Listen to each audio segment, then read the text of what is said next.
ब्रह्मांड नायक, एकमेव सत्य जिवंत देव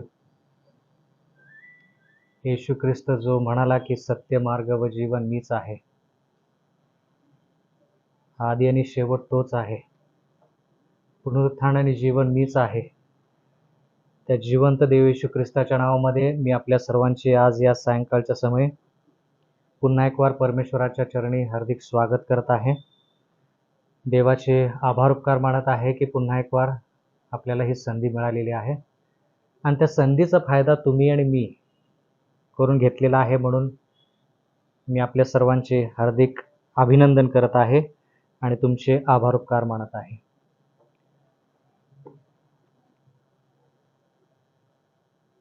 कधी तुमच्या आयुष्यामध्ये असा प्रसंग आलेला आहे का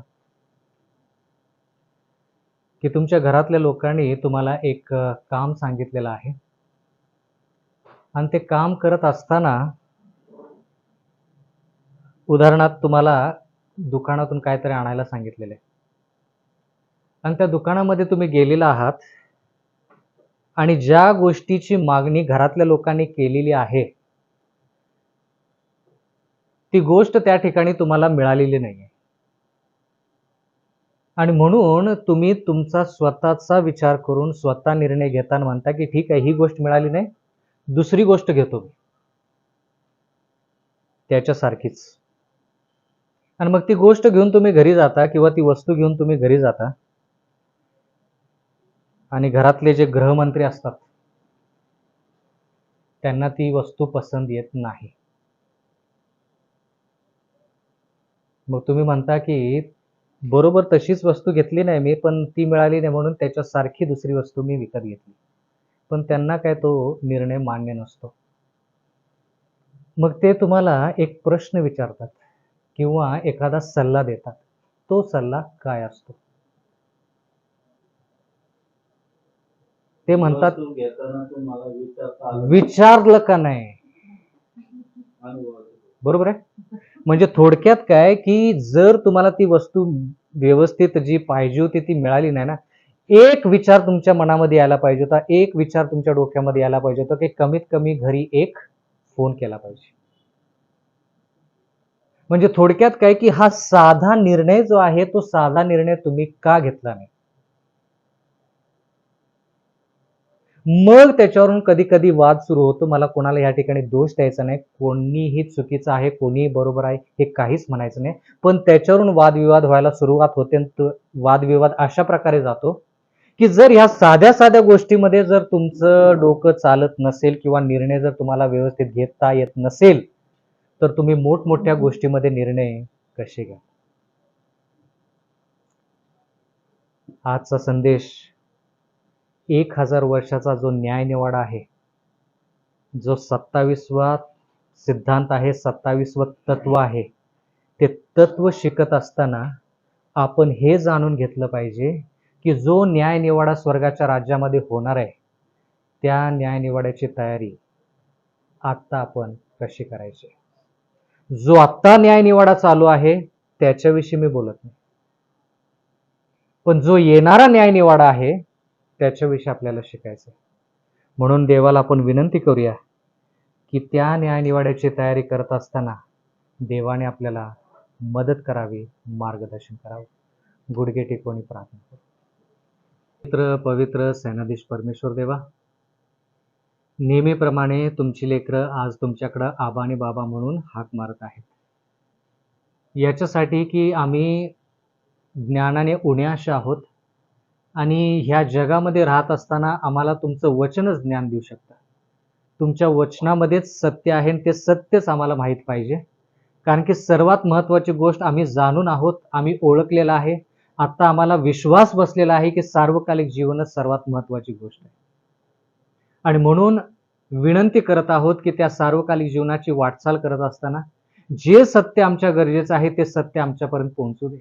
म्हणून लीन नम्र अंतकरणाने पूर्णपणे आम्ही आमचं सर्वस्व तुमच्या अधीन स्वाधीन देत आहोत, करत आहोत, जेणेकरून जे सत्य आमच्यापर्यंत पोहोचलं पाहिजे, जे आमच्या सार्वकालिक जीवनाच्या गरजेचं आहे त्याच्यामध्ये कोणता अडथळा येऊ नये. आमच्या पापांची आणि चुकांची दैनंदिन कृपेने क्षमा करा. जेणेकरून तुमचं सत्य जे आहे ते आमच्या अंतःकरणामध्ये खोलवरती पोहोचेल. त्याद्वारे तुमचं सत्य जे आहे ते आमचं अंतःकरण पूर्ण आयुष्य बदलून टाकेल. विनंती करत आहोत की आजचं जे सत्य आहे ते सत्य फक्त आणि फक्त तुमच्या मुखातून येऊ दे. आज पुन्हा एक वार विनंती करत आहे की आम्ही कोणत्याही मनुष्याला न पाहता फक्त ख्रिस्ताला पाहावं, ख्रिस्ताला उंचवावं. कळकळीची नागराची विनंती करत आहोत. तुम्ही आमच्यामध्ये या. आमच्यामध्ये तुम्ही आहात असा पूर्ण आमचा विश्वास आहे. आमच्या अंतःकरणामध्ये कार्य करा. जसे आम्ही आलेलो आहोत तसं आम्ही परत न जाता तुमच्या वचनाने, तुमच्या प्रेमाने, तुमच्या सत्याने, तुमच्या पवित्रतेने परिपूर्ण होऊन आम्ही आमच्या घरी परतावं. अशा प्रकारचा आशीर्वाद तुम्ही आम्हाला द्या. हेतून पुढची वेळ आमचं सर्वस्व तुमच्या अधीन स्वाधीन करून नम्र प्रार्थना येशूच्या नावे मागतो म्हणून तुम्ही ऐका. याच्यानंतर काय?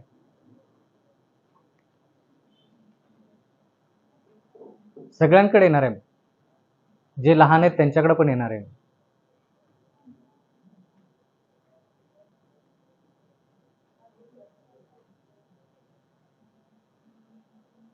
सांगाल? हा, चाळणी. बरं, ठीक आहे. वचन सांगा. इब्रिकारास पत्र 12वा अध्याय 27व वचन. आणखीन एक वचन घ्या. आमोस 9:9. हे दिलं नव्हतं वचन आतापर्यंत. आणखीन एक वचन घ्या. आमोस 9:9. कृपा करून वाचा.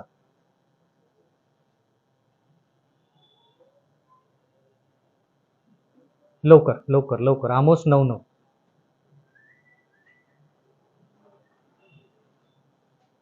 म्हणजे ज्या गोष्टी सत्य म्हणून लोकांसमोर मांडल्या जातात, स्पष्टपणे लोकांसमोर मांडल्या जातात, काही लोक ते सत्य स्वीकारतात पण काही लोक ते सत्य स्वीकारत नाहीत. तर ते लोक जे सत्याला स्वीकारतात तेच पुढे जातील, पण जे लोक सत्याला स्वीकारणार नाहीत ते पाठीमागच राहतील. त्यांना पुढच्या परीक्षेमध्ये संधीच मिळणार नाही. आमोस 9:9 वाचा. हा. धान्य चाळणीने चाळीतात. हा. आणि एक लहानसा दाणाही जमिनीवर पडत नाही. हा. तसे मी हा. आज्ञा करून इस्रायलाच्या घराने हा. सर्व राष्ट्रातून चालून दिली. देवाचं वचन म्हणतं की चाळण सगळ्यांची होणार आहे, पण त्या चाळणीमध्ये कोण राहणार, त्या चाळणीतून बाहेर कोण पडणार, हाच मुद्दा आहे. जर चाळणीमध्ये तुम्हाला धान्य पाहिजे तर चाळणीच्या बाहेर कोण पडलं पाहिजे? कोणकोणत्या गोष्टी धान्यामध्ये असतात मला सांगा. दगड म्हणतो का आपण त्याला? दगड. आणखी काय? माती. आणखी काय? सातू. आणि काय? बर, किडे वगैरे काय असते तर. आणखी काय? भुसा पण. बर, ठीक आहे. तर ह्या सर्व गोष्टी ज्या आहेत ह्याच्यामध्ये फक्त धान्य वेगळं झालं पाहिजे. म्हणून जी महिला जी आहे ते सूप जे पाखडते खेड्यागावामध्ये, ते सूप पाखडण्याची पद्धत काय काय जरा सांगा. असं असं आणखी काय? बरोबर. हा, म्हणजे प्रत्येक ठिकाणाहून ती चाळण येते, प्रत्येक ठिकाणाहून त्या कडधान्याला त्या गोष्टी ज्या आहेत त्यांना काय होतं, मार बसतो. पण मला ते महिला खूप आवडतात जे ते चाळण करतात, त्यातला एकही कडधान्य खाली पडत नाही. बरोबर जे धान्य पाहिजे ते बरोबर सुपामध्ये ठेवतात, बाकीच्या सर्व गोष्टी बाहेर. जर महिला एवढा सुरक्षित धान्याला काळजी करत असतील, देव तुमची माझी काळजी भरपूर करत. म्हणून देवाचं वचन म्हणते की ते चाळणं जे आहे ते आता सुरू झालेलं आहे. म्हणून तुम्ही सत्यात आहात की सत्यातून बाहेर पडलेला आहे ते बघा. बाहेर जर असाल, सत्यात कसं येता येईल ते लवकरात लवकर बघा. कारण की जे लोक ही परीक्षा पास होणार नाहीत त्यांना दुसरी परीक्षा जी आहे ती मोठी परीक्षा वाटणार नाही. दुसरी परीक्षा कोणती? जसिया मॅडम, शेवटच्या मुद्द्याकडे आलेलो आहोत म्हणून सांगा. चाळणीनंतर काय? बरं, ठीक आहे. चाळणीनंतर कोणती घटना तुम्हाला माहिती आहे? मागच्या आठवड्यात तुम्ही होता, सांगा. लिहून घेतलं? नाही घेतलं? बरं, जेकब भाऊ सांगा. खूप चर्चा चालू आहे तिथे. हा, सांगा. रविवारचा कायदा. बरोबर का? बरोबर का? बर.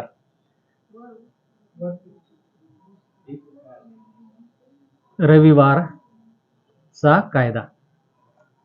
आता जरा लक्ष द्या.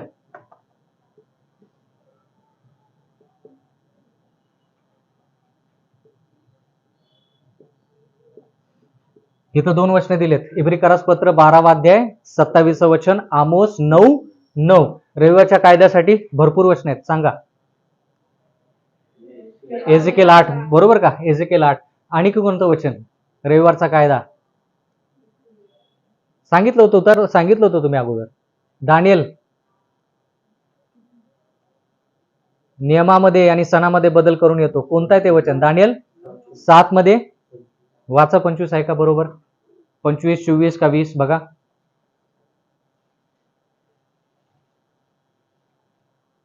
बोलेल हा आणि परस्पर देवाच्या पवित्र जनात जे करेल हा तो नेहमीच्या सणात व घालून दिलेल्या शिस्तीत बदल करायला पाहिजे. बरोबर. हा तर 7:25 बर 2 वचनं दिलेत. त्याच्यानंतर काय? कोण सांगेल? जेकब आहे? नाही आहे? बर तुम्ही सांगा मॅडम. चिन्ह चमत्कार. चिन्ह चमत्कार मला सांगा. कोणकोणते चिन्ह चमत्कार करण्याची शक्यता आहे सैतान? आपले जे नातेवाईक आहेत किंवा जे आपले नातेवाईक आहेत त्यांचं रूप घेऊन तो आपल्याला फसवायचं करणार आहे आणखी किंवा कोण? देवाचं रूप घेऊन तो आपल्याला फसवायचं करणार किंवा जे शिष्य होते ख्रिस्ताचं रूप घेऊन इथं. नाही. बरं ठीक आहे, ख्रिस्ताचं रूप घेऊन. हा आणखी काय? महत्वाचा मुद्दा सांगितला होता. प्रियजन जे मरण पावलेले आहेत, जे प्रेषित मरण पावलेले आहेत. मग इथं पावलाला देखील दुष्ट आत्मा पावलाचं रूप देखील घेऊन तुमच्या समोर येऊ शकतो, कारण की देवाने तेवढी परवानगी दिलेली आहे. म्हणून म्हटलं की ह्या ठिकाणी परवानगी अशी दिलेली आहे की जर तुम्हाला सत्य माहीत नसेल तर तुम्ही लोकांना पाहून तुम्ही भावूक व्हाल, तुमचे नातेवाईक पाहून भावूक व्हाल. तसं कृपा करून करू नका. ठीक आहे. चिन्ह चमत्कार कोणकोणती वचनं होती? प्रगटीकरण 13:13. आणखी पण वचनं पाहिली आपण. तुम्ही घटना मला सांगितल्या, ते पण वचनं तुम्ही घेऊ शकता. कोणकोणत्या घटना? ज्या ठिकाणी सैतानाने दुष्ट आत्म्याच्या द्वारे कार्य केलं. शमूएलच्या बाबतीमध्ये म्हणजे शौल जो आहे, शौल राजा त्या भूत प्रवीण स्त्रीकडे जातो आणि त्या ठिकाणी शमवेल जो दुष्ट आत्मा असतो पण शमवेलाचं रूप घेऊन येतो. बरं आणखी कोणतं? बरं ते कुठं आहे? नाही वचन कुठे आहे ते?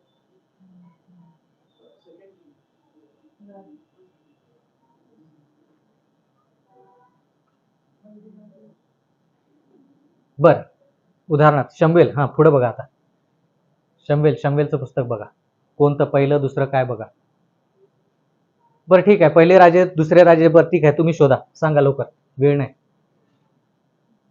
मोशे. कोणतं घटना मोशेच्या बाबतीत सांगितली? साप. सांगा कुठं आहे ते? लवकर लवकर सगळे. परमेश्वराच्या आज्ञेप्रमाणे केले. अरोनाने आपली काठी फारोवर त्याचे सेवक त्याच्या पुढे टाकले तेव्हा तिचा साप झाला. पुढे.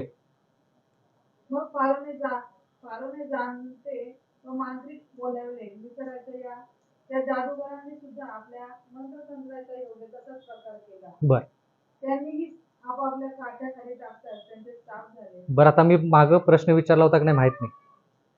तो साप जो आहे तो खरा होता की खोटा होता? त्यांचा फोटो होता आपला खरा. कसं कसं कळणार तुम्हाला? ते बघितल्यावर ते तर लिहिले की साप आला. तर काय झालं? आज पण एक साप, खरा साप दुसऱ्या खऱ्या सापाला खाऊन टाकतो. पण ते फसवणारे गोष्टी करत होते ना. पण आरोनाला देवाने आज्ञा दिली होती ना, त्या लोकांना देवाने थोडी.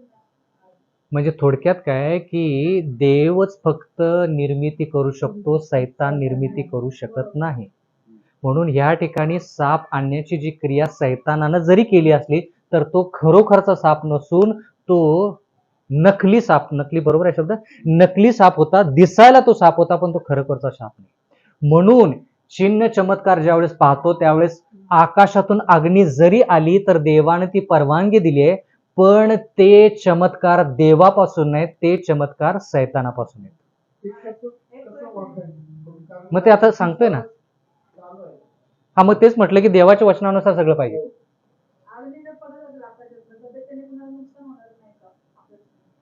नाही ते एवढं देवाच्या वचनामध्ये लिहिलेलं नाही की कोणाला नुकसान होईल का नाही, पण एवढं सांगितलंय की अग्नी आकाशातून आणली जाईल जेणेकरून अमेरिका हा खरा संदेश आहे हे लोकांना कळावं, जेव्हा की अमेरिका खोटा संदेश आहे.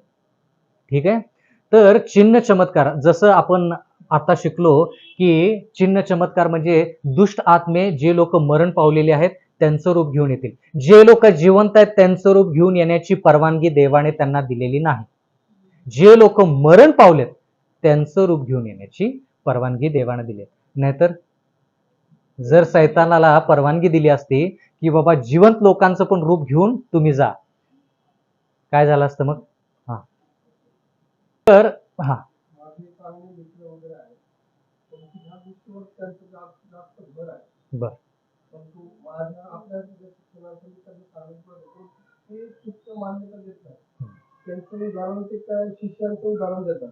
शिष्याने नाही का चमत्कार केले आणि तो बसून सांगतो की देवाने चमत्कार केले तर देवाने परमेश्वरांनी सांगितलेलं आहे त्यापेक्षाही जास्त चमत्कार आम्ही करू आपण करू शकतो. बर शिष्य करतील. बर मग आता कसं ओळखायचं की कोण खरं कोण खोटं?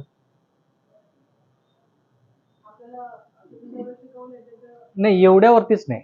आज्ञा आज्ञाच्या शास्त्रात ते लोक देवाचे आहेत किंवा देवाचे नाही ते कसं ओळखायचं?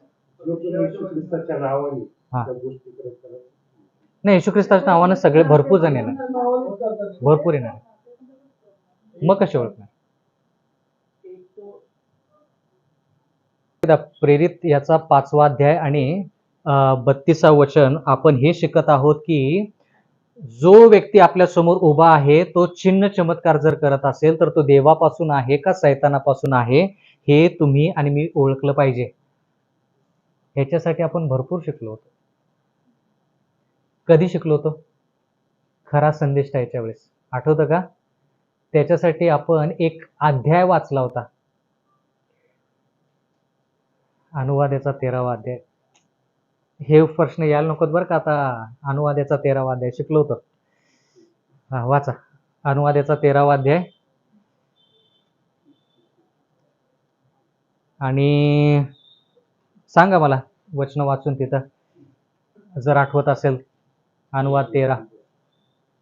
खरा आणि खोटा मनुष्य कसा ओळखायचा, संदेष्टा कसा ओळखायचा?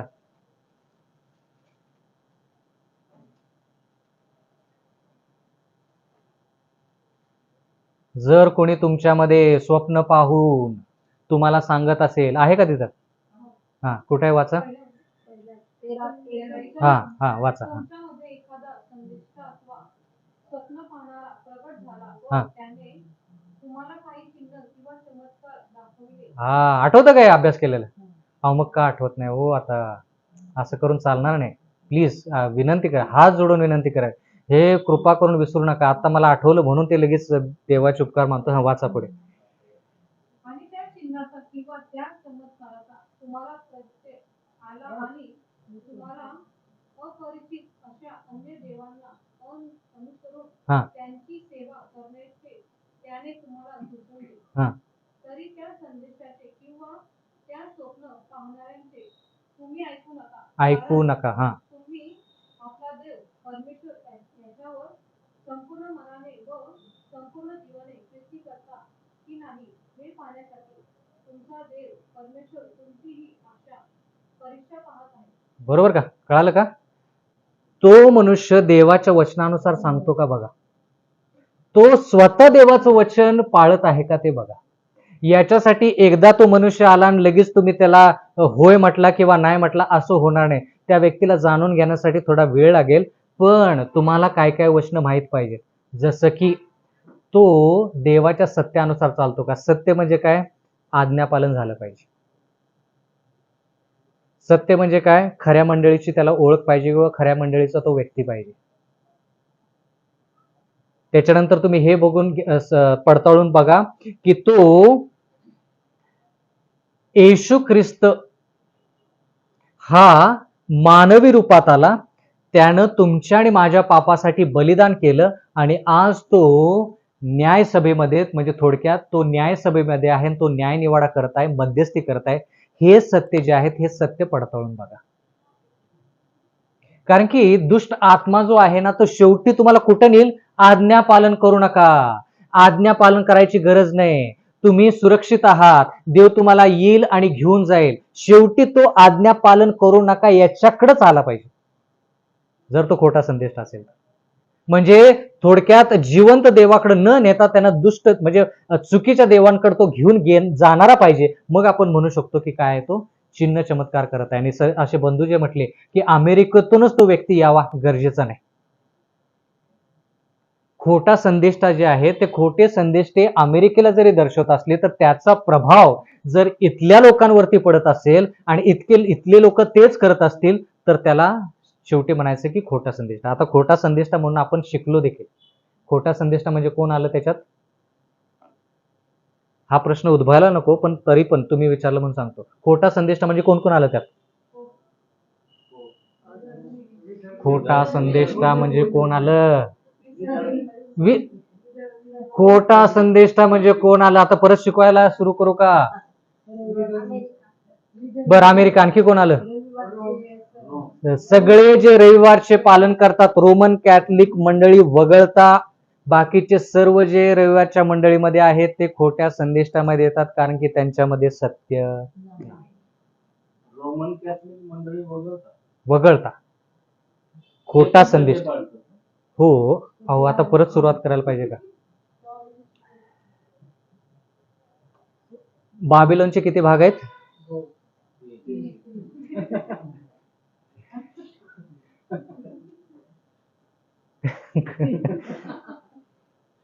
नाही तर एक विदर्भ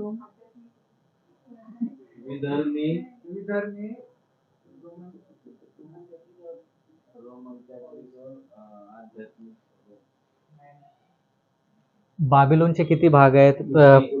आता कुठून सुरू करू मला पण नाही कळत. प्रगटीकरण याचा 14वा अध्याय 8वं वचन 7 पासून सुरू करा. 6 पासून. ठीक आहे, 6 पासून करा. प्रगटीकरण 14:6. नंतर मग दुसरा एक जंतू हा अंतराळाच्या मध्यभागी त्याला पाहिला. हा त्याच्याजवळ पृथ्वीवर राहणाऱ्या म्हणजे प्रत्येक राष्ट्र निरनिराळ्या भाषा बोलणारी हा आणि लोक त्या सार्वकालिक सुवार्ता होती. बर. हा एक स्वर्दूत आहे, त्याच्याकडे सार्वकालिक सुवार्ता आहे. बर, ठीक आहे. काय सुवार्ता आहे? पहिला स्वर्दूत काय म्हणतो? पुढे वाचा. तो मोठ्याने म्हणाला, हा देवाची भीती बाळगा व त्याची गौरव करा, हा कारण न्याय निवाडा करावायची त्याची भूमिका आली आहे. बरोबर का? हा पहिला स्वर्दूत. मग हा संदेश कधी सुरू होईल? न्यायनिवाडा सुरू व्हायच्या अगोदर का न्यायनिवाडा सुरू झाल्यावर? अगोदर. कारण की तो काय म्हणतो? न्यायनिवाडा करावयाची घटिका आली आहे, म्हणजे थोडक्यात न्यायनिवाडा सुरू होणार आहे. बर, ठीक आहे. पण जे लोक देवाची भीती बाळगणार नाहीत, देवाचं गौरव करणार नाहीत, ते न्यायनिवाड्यातून पार होणार नाहीत. पण काही लोक काय आहेत? बिंदास, आपल्याला काय घेणं देणं नाही, आपण पाहिजे तसं जगू, त्यांना काय भीती नाही. म्हणून दुसरी ताकीद, सेकंड वॉर्निंग, 8वं वचन. त्या देवदूता मागून दुसरा देवदूत येऊन म्हणाला, पडली मोठी बाबेल पडली, तिने आपल्या जात कर्माबद्दलचा क्रोधरूपी द्राक्षरस सर्व राष्ट्रांना पाजला आहे. बर, बाबेल पडली, मोठी बाबेल पडली, कारण की त्यानं क्रोधरूपी द्राक्षरस पूर्ण जार कर्माचा द्राक्षरस पूर्ण जगाला पाजला आहे. आता बाबेल पडली. बाबेल म्हणजे काय? गोंधळ. बरोबर का? आता गोंधळ कुठे कुठे आहे? पूर्ण जगामध्ये आहे गोंधळ. गोंधळ आहे म्हणजे नेमकं काही नाहीये तिथं, त्याच्यामुळे गोंधळ उडलाय तिथे. बरोबर का? एवढं तर कळालं का? जिथं सत्य आहे तिथं गोंधळ उडत नाही. मग बाबेल म्हटल्यानंतर मी परत तुम्हाला सांगतो की ज्या ठिकाणी बाप्तिस्मा झालेले, सत्यात बाप्तिस्मा झालेले 7 डे ऍडव्हेंटिस्ट मंडळीमधले लोक वगळता बाकीचे सर्व जे आहेत ते बाबेल. आता आठवलं का? बर. आता बाबेलमध्ये कोणकोणते आहेत ते आपण बघूया. बाबेलमध्ये 3 प्रकार आहेत. एक आहे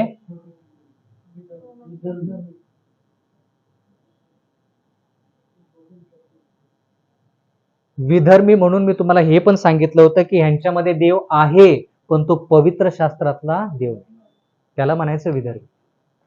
परत एकदा, विधर्मी त्याच्या पुढं डॅश करून लिहा. त्यांच्यामध्ये देव आहे, पण तो देव पवित्र शास्त्रातला नाही, त्यांचा वेगळाच कोणता तरी देव आहे. विधर्मी. बरोबर. रोमन कॅथलिक राष्ट्र सांगा मला, जेवढं माहित आहे तेवढं.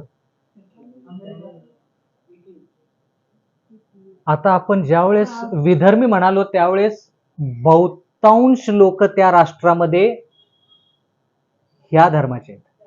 तर रोमन कॅथलिक बहुतांश तुम्हाला कुठं सापडतात ते मला सांगा. बहुतांश कोणत्या राष्ट्रामध्ये सापडतात ते सांगा. सगळीकडे आहेत मी म्हणत नाही. आपण तुम्ही ज्यावेळेस हिंदू धर्म म्हटला त्यावेळेस हिंदू धर्म अमेरिकेत जास्त सापडतो का? भारत म्हटलं ना आपण, अमेरिकेत आहेत का हिंदू? गडबड करू नका. मी फक्त जे प्रश्न विचारले ते प्रश्न बरोबर ऐकून घ्या, समजून घ्या, मत करा. अमेरिकेमध्ये हिंदू आहेत का? मी हा प्रश्न विचारला नाही की कमी आहेत का जास्त आहेत. तरी देखील आपण भारताचा का उल्लेख केला? कारण की भारत देश हिंदू राष्ट्र म्हणून ओळखला जातो. पाकिस्तान मुस्लिम राष्ट्र म्हणून ओळखला जातो. पाकिस्तानामध्ये हिंदू लोक आहेत का? मराठी लोक आहेत का? आहेत. बरं, ठीक आहे. रोमन कॅथलिक, सर्वात जास्त रोमन कॅथलिक लोक तुम्हाला कोणत्या राष्ट्रामध्ये पाहायला मिळतात? इटली, रोम. बर, इटली किंवा रोम आपण म्हटलं तर चालेल. तिसरं आहे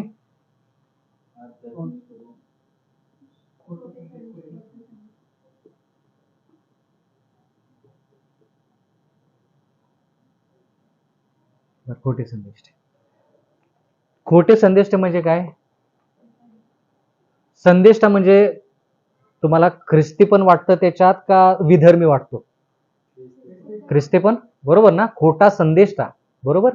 मग आता खोटा संदेष्टा जो आहे तो काय करतो की देवाचं वचन जे आहे ते देवाचं वचन फिरवून सांगतो. म्हणजे थोडक्यात काय की बायबलच वापरेल किंवा बायबल मधले काही वचन वापरेल किंवा बायबल उघडेल पण देवाचं वचन त्यातलंच सांगेल असं नाही. पण तो ख्रिस्ताच्या नावामध्ये, संदेष्टाच्या नावामध्ये आणि खूप लोकांना काय करेल? फसवेल. म्हणजे थोडक्यात काय, हे लोक जे आहेत ते देवाचं वचन फिरवून सांगतात. म्हणजे थोडक्यात काय की 10 आज्ञा क्रूसावरती रद्द झालेत का रद्द? नाही. त्याला म्हणायचं वचनच वापरायचं पण ते फिरवून सांगायचं. तर ते जे आहे ते कोण आहेत? खोटे संदेष्टे. म्हणजे थोडक्यात अमेरिका त्याच्यामध्ये प्रामुख्याने येतात.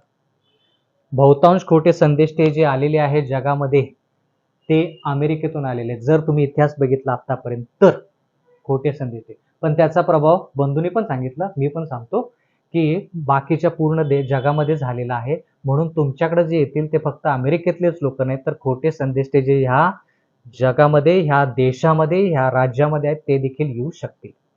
बोलायला कळालं? आता हे बाबेलचे 3 भाग आहेत. झालं का? आता कळालं का? विधर्मी म्हणजे कोण? देव आहे त्यांचा पण बायबलचा नाही. रोमन कॅथलिक दुसरा भाग. तिसरा म्हणजे खोटा संदेष्टा. तुम्ही कोणतंही राष्ट्र घ्या, कोणताही व्यक्ती घ्या, तो व्यक्ती जर बाप्तिस्मा झालेला सेव्हन्थ डे ॲडव्हेंटिस्ट मंडळीचा सभासद नसेल तर तो ह्या 3 पैकी कुठं ना कुठं तरी नक्कीच आहे. ह्या 3च्या पलीकडे नाही आहे.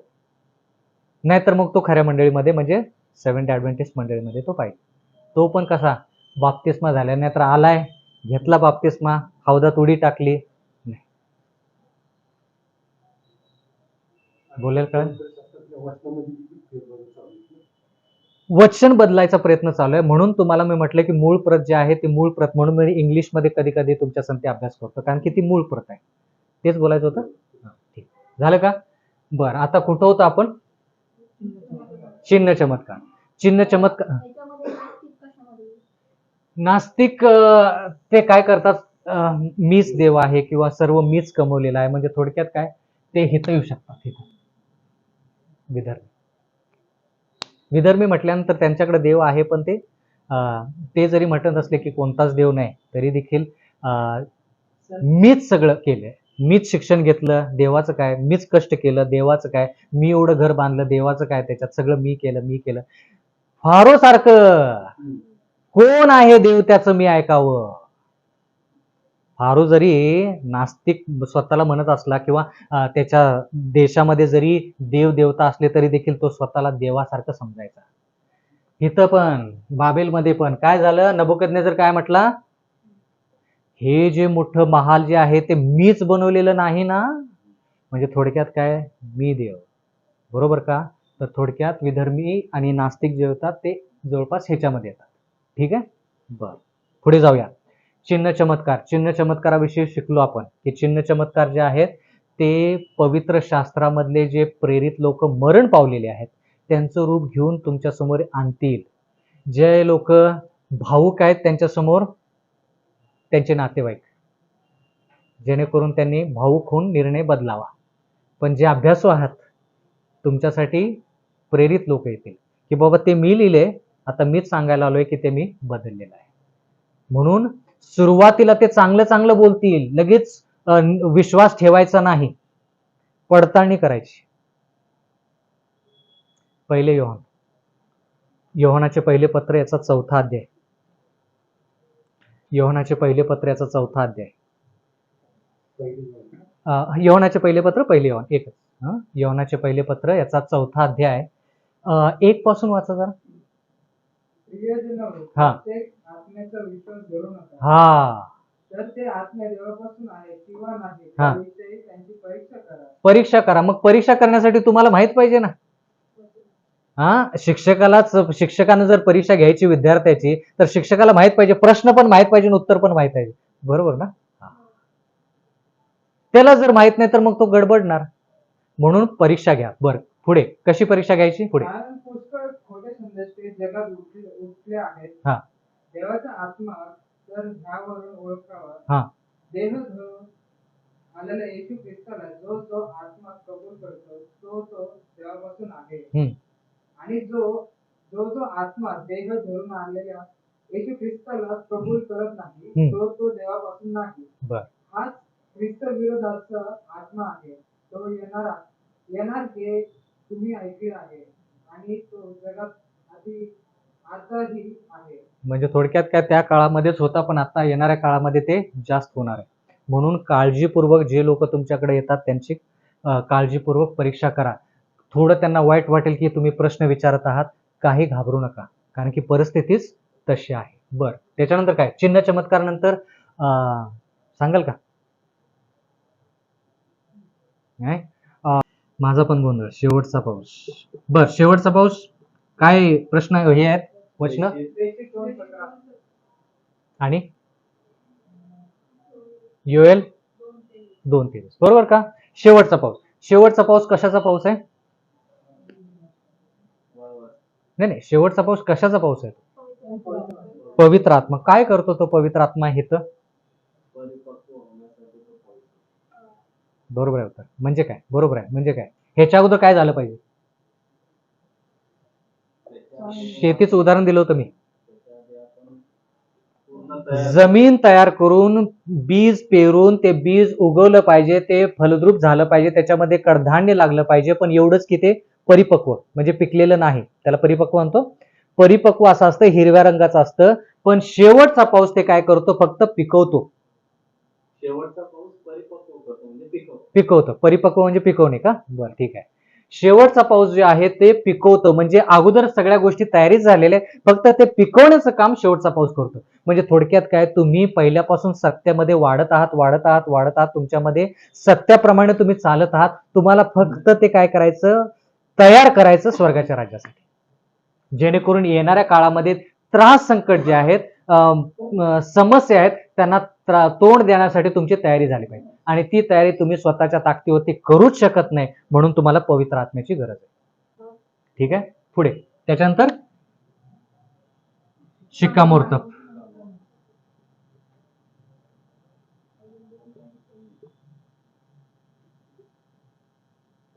शिक्कामोर्तब. बर, शिक्कामोर्तब कशाचा असतो?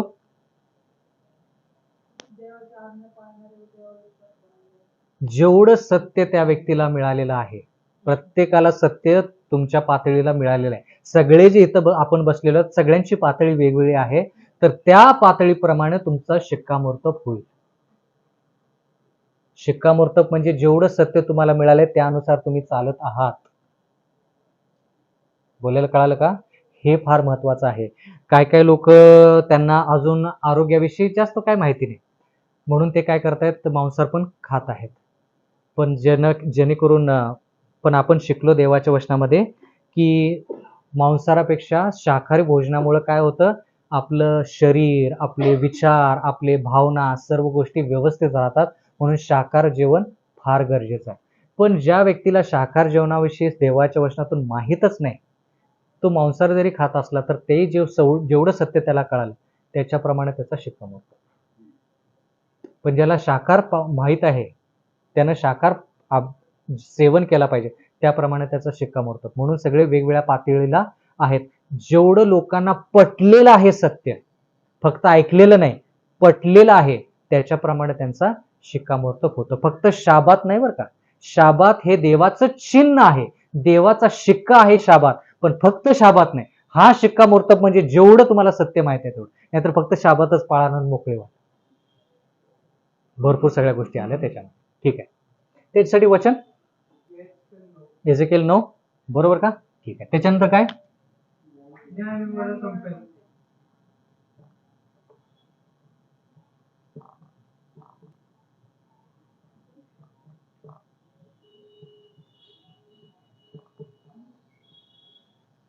न्यायनिवाडा संपेल, बरोबर का?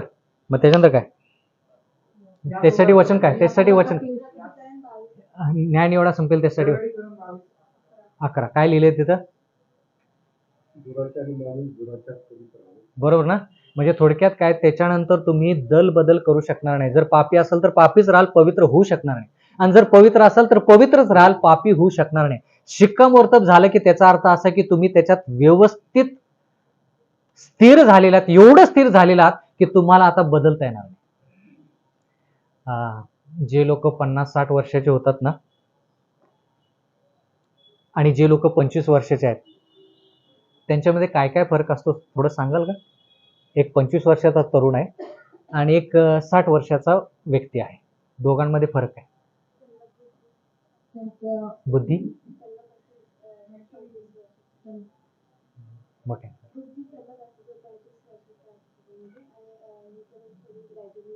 बर, विचार करण्याची क्षमता 25 वर्षाच्या व्यक्तीची एकदम बळकट असते, पण वय वाढेल तसं बुद्धिमत्ता किंवा विचार करण्याची क्षमता कमी कमी कमी होत जाते. बरं, आणखी काय? नाही, पण मी फक्त 60 वर्षात सांगितलं, त्याचा अर्थ असा की 70 पण असेल, 80 पण असेल, पण ते हळूहळू कमी होतं. अनुभव म्हटलं नाही मी, विचार करण्याची क्षमता. अनुभव वेगळा बरं का, अनुभव वाढत जातो, पण नंतर काय होतं की विचार करण्याची क्षमता जी आहे ती कमी कमी होत जाते. बरोबर का? विचार करण्याची, मी स्मरणशक्ती, बरं स्मरणशक्ती पण कमी होते, स्मरणशक्ती पण आहे, पण विचार करण्याची क्षमता म्हणजे एखादी गोष्ट 25 वर्षाच्या व्यक्ती लगेच पकडू शकतो, लगेच त्याला कळतं की हे झालं की ते झालं की ते. पण 60, 70, 80 वर्षाचे लोक असतात, त्यांना ते समजण्यासाठी थोडा वेळ लागतो. बोलायला कळालं का? हे मी सांगतो. आणखी काय बदल? शारीरिक घट, बरोबर का? आणखी काय?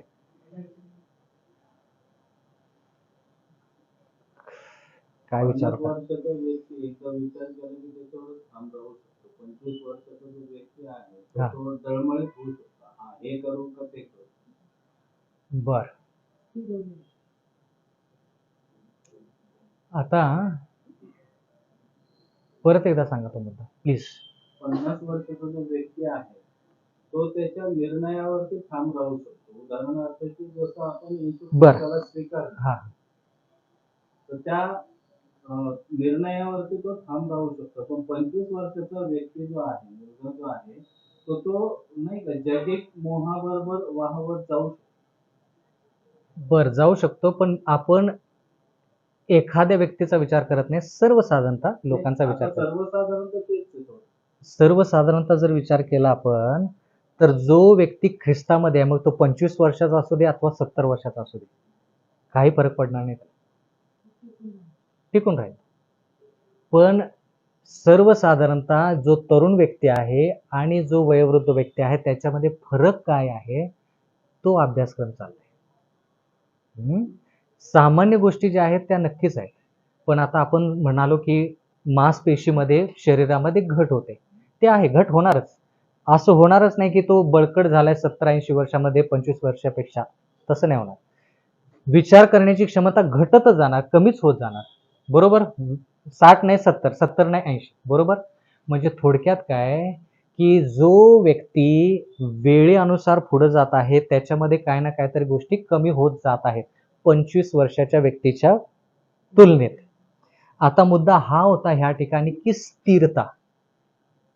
बरोबर. मी ह्याच्यासाठी उदाहरण दिलं की जो व्यक्ती 60, 70, 80 वर्षाचा आहे तो जर सकाळी 8 वाजता जेवत असेल तर त्याला जर तुम्ही म्हणाला की 9:30 वाजता जेवा जमेल का लवकर? नाही. तोच 25 वर्षाचा तरुण आहे त्याला जर म्हटलं की 8 वाजता तुम्ही जेवत होता आता 9:30 ला जेवायला सुरुवात करा, जमेल का त्याला? का फरक पडला? शक्ती नाही, सवय. म्हणजे थोडक्यात काय एक व्यक्ती एकच विचार करत करत करत करत करत एवढ्या वर्ष जगलाय की त्याच्यामध्ये तो रुतलाय, त्याच्यातून तो बाहेर नाही पडला. बरोबर का चूक? पण जो व्यक्ती अजून पडताळीच करत आहे हे करून बघूया मग ते करून बघूया मग ते करून बघूया मग तो काय करतो बदल करण्यामध्ये त्याला जास्त वेळ लागत नाही. म्हणजे थोडक्यात मला तुम्हाला हे सांगायचं आहे की न्याय निवाडा संपायच्या अगोदर शिक्कामोर्तब जो आहे तो शिक्कामोर्तब म्हणजे तुम्ही इतके तुमच्या सत्यामध्ये रुजलेले आहात वर्षानुवर्ष तेवढे आहात की तुम्हाला त्याच्यात बदल करायची गरजच नाही. गरजच पडली नाही पाहिजे. अशा प्रकारे तुम्ही सत्यात रुजला पाहिजे. त्याला म्हणायचं शिक्कामोर्तब. पण जर सत्य उशिरा कळलं तर मग त्यावेळेस पासून सुरू करायचं. जेवढं सत्य मिळाले त्याच्याप्रमाणे चालायचं. म्हणून शिक्कामोर्तब म्हणजे तुम्ही इतके त्याच्यामध्ये स्थिर झालेला आहात की कोणताही मोह येऊ दे. म्हणून म्हटलं रोमकारास पत्र 8 अध्याय 34 पासून 39 पर्यंत कोणताही मोह येऊ दे किती त्रास संकट येऊ दे तिथंच काही येऊ दे कोणी येऊ दे नाही बाबा हे सत्य आणि हे असं आहे ना हे असंच. त्याला म्हणायचं तुमचा शिक्कामोर्तब झालाय. आता काय मोह आला की आपण गडबडतो मग परत सत्याकडे येतो मग थोड्या वेळ स्थिर राहतो मग परत काहीतरी त्रास संकट येतं मग आपण थोडं सत्य सोडतो मग परत सत्यात येतो. त्याला तुम्ही स्थिरता म्हणू शकत नाही. म्हणून मी वयोवृद्ध व्यक्तीचं उदाहरण दिलं जो त्याच्यामध्ये एवढा बुडलाय की बाबा मला माहित आहे की हेच ह्याच्या पलीकडे काय नाही. तसं तुमचं पाहिजे. म्हणून म्हटलं की इथं तुम्ही किती खंबीर आहात त्याच्यावरती तुमचा शिक्कामोर्तब होतो. कारण की येणाऱ्या काळामध्ये काय होणार आहे तुमचं याकोबाचा क्लेश. मग तिथं खंबीर पाहिजे ना त्याच्यासाठी इथं खंबीर करायचं चाललंय. शिक्कामोर्तब कोणावरती होणार? जो शेवटचा पाऊस त्याच्यावरती पडेल. तो शेवटचा पाऊस कोणावरती पडेल? जो हिथं टिकून राहील. हिथं कोण टिकून राहील? जो इथं चाळणीमधून बाहेर पडणार. इथं जर तुम्ही गडबड केली तर पुढं गडबड होऊ शकते. पुढे जाऊ शकतो. देव कृपा पण करेल की बाबा इथं थोडी खाली वर होत आहात पण ह्याच्या अगोदर म्हणजे थोडक्यात काय मी तुम्हाला खोटी आशा नाही देणार. मी एवढंच म्हणेन की न्याय निवाडा तुमचा कधी होईल हे माहित नाही आपल्याला. तुमचा न्याय निवाडा ह्या काळामध्ये होईल. मी अगोदर सांगितलं नसेल पण तुमचा न्याय निवाड्याचा काळ जो आहे तो तुमचा संपत यायला लागलाय. बाकीच्या लोकांचा नाही तुमचा सांगतोय कारण की तुम्हाला सत्य माहित आहे. बाकीच्या लोकांना अजून थोडा वेळ आहे. त्यांचा पण न्याय निवाडा होईल. त्यांचा पण न्याय निवाडा होईल पण त्यांना थोडा अजून वेळ आहे. अगोदर म्हणणार नाही मी पण त्या काळामध्ये तुमचा न्याय निवाडा संपेल. आता न्याय निवाडा संपायच्या मार्गावरती आहे. तुमचा न्याय निवाडा संपत आलेला आहे. आता राहिलं ते खूप वर्षापूर्वीची गोष्ट झाली की न्याय निवाडा सुरू झाला. आता ते जुनी गोष्ट झाली. आता ते न्याय निवाडा सुरू झालाय याच्याविषयी जास्त विचार करू नका. तुमचा कृपेचा काळ संपत आलेला आहे याच्याविषयी विचार. हाच संदेश होता आजच्या दुपारचा. एक ठिकाणी बोलवलं होतं संदेश द्यायला त्यांना मी हेच सांगितलं की तुमचा कृपेचा काळ संपत यायला लागलाय. तुम्ही बाकीच्या लोकांचा विचार करू नका. तुम्ही सत्यात आहात का ते बघा. ठीक आहे. न्याय निवाडा संपेल त्याच्यासाठी वचन तुम्ही सांगितलं प्रगटीकरण 22:11.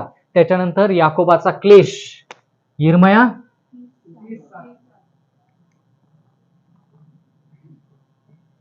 याकोबाचा क्लेश कोणासाठी?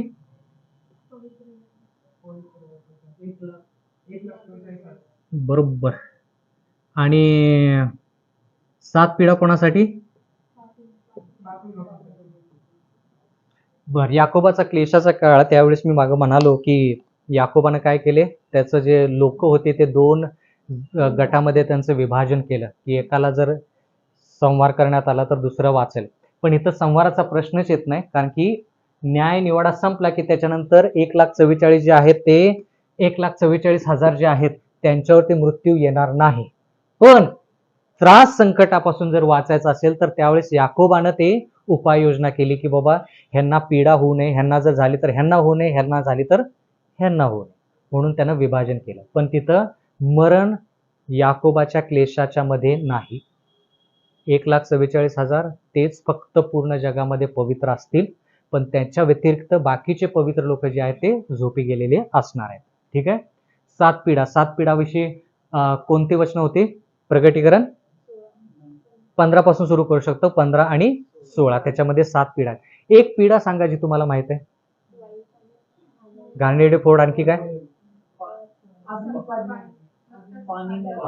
पाणी रक्तमय होणे. आणखी काय? सूर्य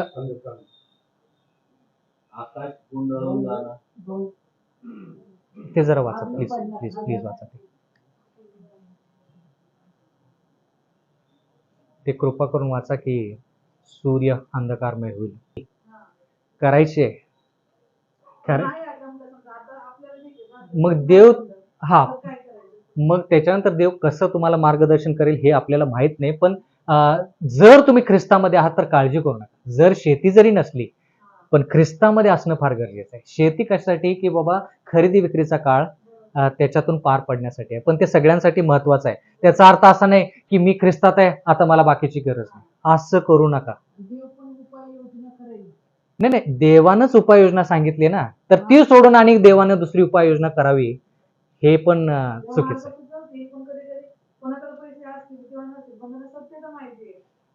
देवाला ती परिस्थिती माहिती आहे, देव त्याच्यातून काहीतरी मार्ग काढेल. पण कसं आहे की देवानं जर संधी दिली आणि जर त्याचा आपण वापर केला नाही तर मग देव म्हणेल की एवढी मी संधी दिली त्याचा तुम्ही जर वापर केला नाही तर तुम्हाला ते त्रास संकट भरपूर भोगावं लागेल. हा वाचा. 16:8 मध्ये हा चौथ्याने आपली वाटी सूर्यावरती आणि सूर्याला अग्नीचे युद्ध माणसाला करपून टाकण्याची मुभा दिली. हा मग सूर्य जो आहे तो लोकांना करपवतो. आणि 10व्या मध्ये म्हटलेले की 5व्या आपली वाटी स्वतःच्या आसनावर होती तेव्हा त्याचे राज्य अंधकारमय झाले. बर. आणि लोकांनी वेदनेमुळे आपल्या जीवाचा श्वापदावर कितवी वाटी? 5वी वाटी. 5वी वाटी म्हणजे 5वी पिढा जी आहे ती श्वापदावर आली. श्वापदावर आली आणि काय झालं? त्याच्यावर अंधकार आला. राज्य जे आहे ते अंधकारमय झाले. म्हणजे कोणता श्वापद आणि कोणतं राष्ट्र अंधकारमय झालं? श्वापद श्वापद श्वापद श्वापद श्वापद. म्हणजे थोडक्यात 5वी जी पिढा आहे ते 5वी पिढा विशेष करून श्वापदासाठी. म्हणजे थोडक्यात लोकांनी बघावं की बाबा आम्ही ह्याचं ऐकलं, आता ह्याचीच असं झालं ना, तर मग आता काय करायचं? म्हणजे थोडक्यात काय, लोक ह्याचा नाश बघतील, लोक ह्यांचा नाश पाहतील. कारण की लोकांनी ह्याच्यावरती विश्वास ठेवून म्हणजे देवाला नाकारलं ना, तर लोकांच्या समोर देव काय करेल? त्यांच्यावरती पीड आणेल ह्याच्यावरती आणि म्हणेल की बाबा ह्याच्यावरती विश्वास ठेवला ना, बघा आता याचा आहे. आता 7 पिढ्यामध्ये पूर्णमध्ये जाणार नाही मी, पण याकोबाचा क्लॅश, मग 7 पिढ्या, त्याच्यानंतर येशू ख्रिस्ताचे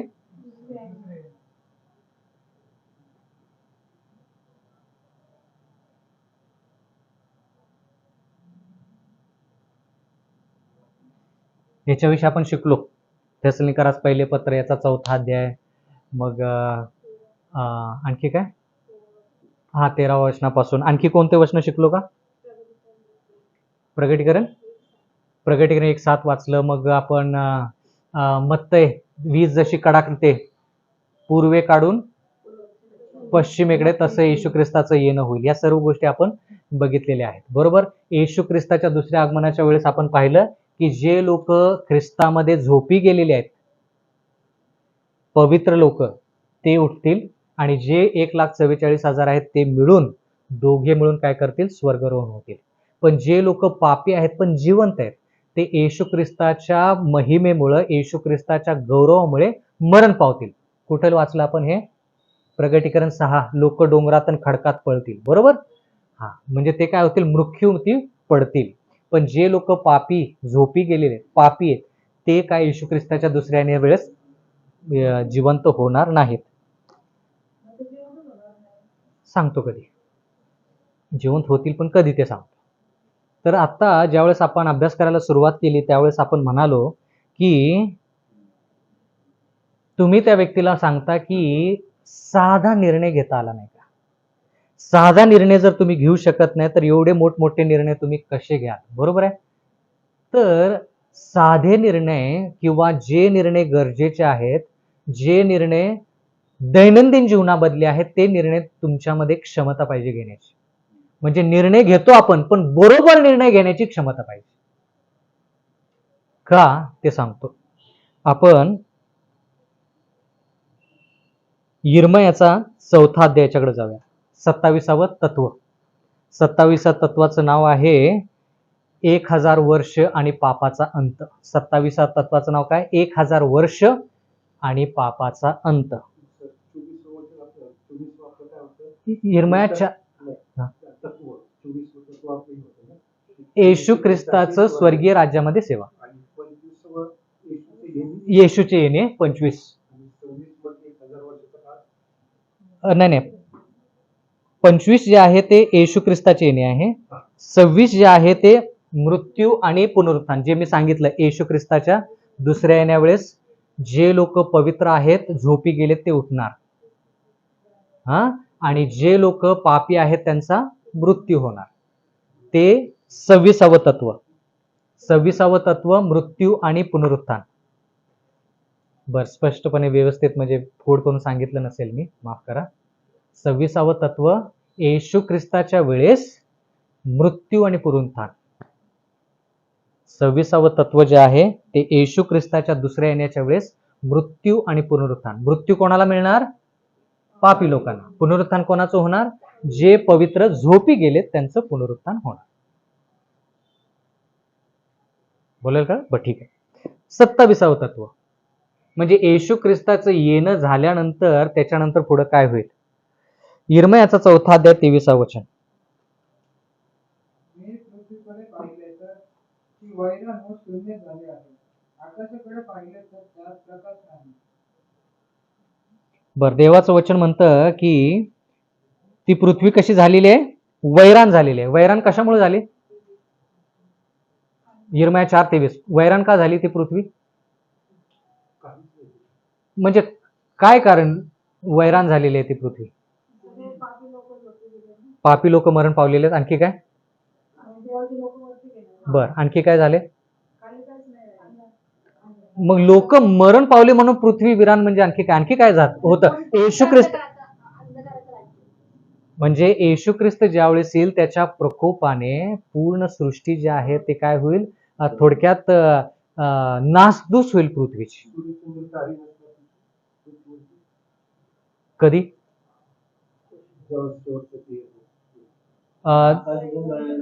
नाही सूर्याच्या बाबतीत असं सांगितलंय की 7वी पिढा ज्यावेळेस येईल त्यावेळेस सूर्य अंधकारमय होईल आणि अंधकार झाल्यामुळं काय होईल? पण त्या काळामध्ये तर सूर्य आहे असं आपल्याला पाहायला मिळतं. पण येशू ख्रिस्त येईल त्यावेळेस जेवढं मी अभ्यास केलाय, रात्रीची वेळ असेल आणि रात्रीच्या वेळेस येशू ख्रिस्त पूर्ण प्रकाशाने येशू ख्रिस्ताचं दुसरं येणं होईल. तर ती जर घटना बोलत असाल तर त्या घटनेमध्ये मला सूर्याचा उल्लेख त्या ठिकाणी दिसत नाही. पण त्याचा अर्थ असा नाही की देवानं सूर्य काढून टाकलाय.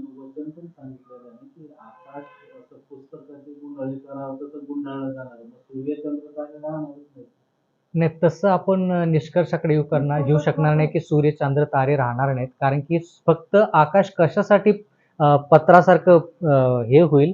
जेणेकरून लोकांना ख्रिस्त दिसा. हा मूळ मुद्दा आहे.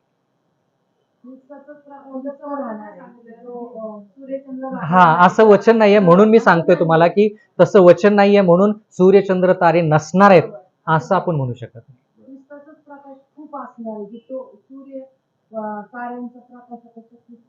नक्कीच तो प्रकाश नक्कीच जास्त असणार आहे, त्याच्याबद्दल काही दुमत नाही. पण सूर्यचंद्र तारे नसणार आहेत याच्याविषयी तसं काय वचन नाही आपल्याकडे येशू ख्रिस्ताच्या दुसऱ्या येण्याच्या वेळेस. बर, ठीक आहे. तर तिथं आपण असं पाहिलं की पृथ्वी विरान. बर, पुढे काय? पर्वताकडे पाहिले तर ते कापत आहेत, हम्म. सर्व डोंगर डळमळत आहेत. हम्म. हे पाहिले तर कोणी मनुष्य नाही व आकाशातील सर्व पक्षी उडून गेले आहेत. हम्म.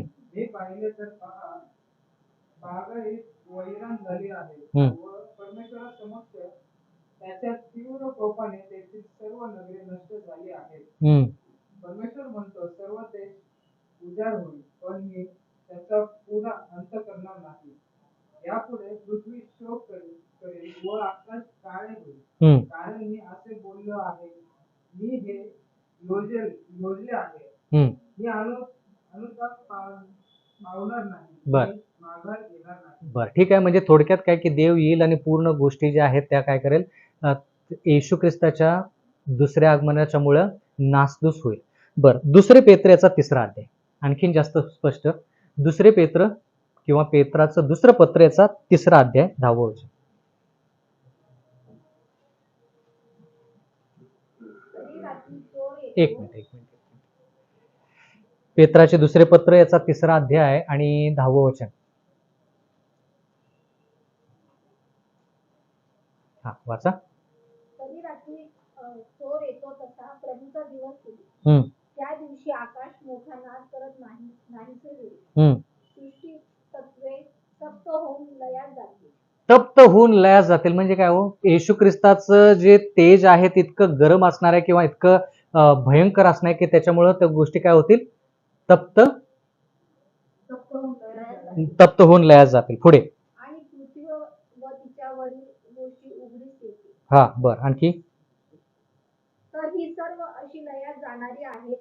म्हणून पवित्र वर्तणुकीत व सुभक्तीत राहून देवाचा दिवस येण्याची वाट पाहात व तो दिवस लवकर यावा म्हणून खटपट करत तुम्ही कशा प्रकारचे लोक असावे बरे. बर. पुढे 12 वचन.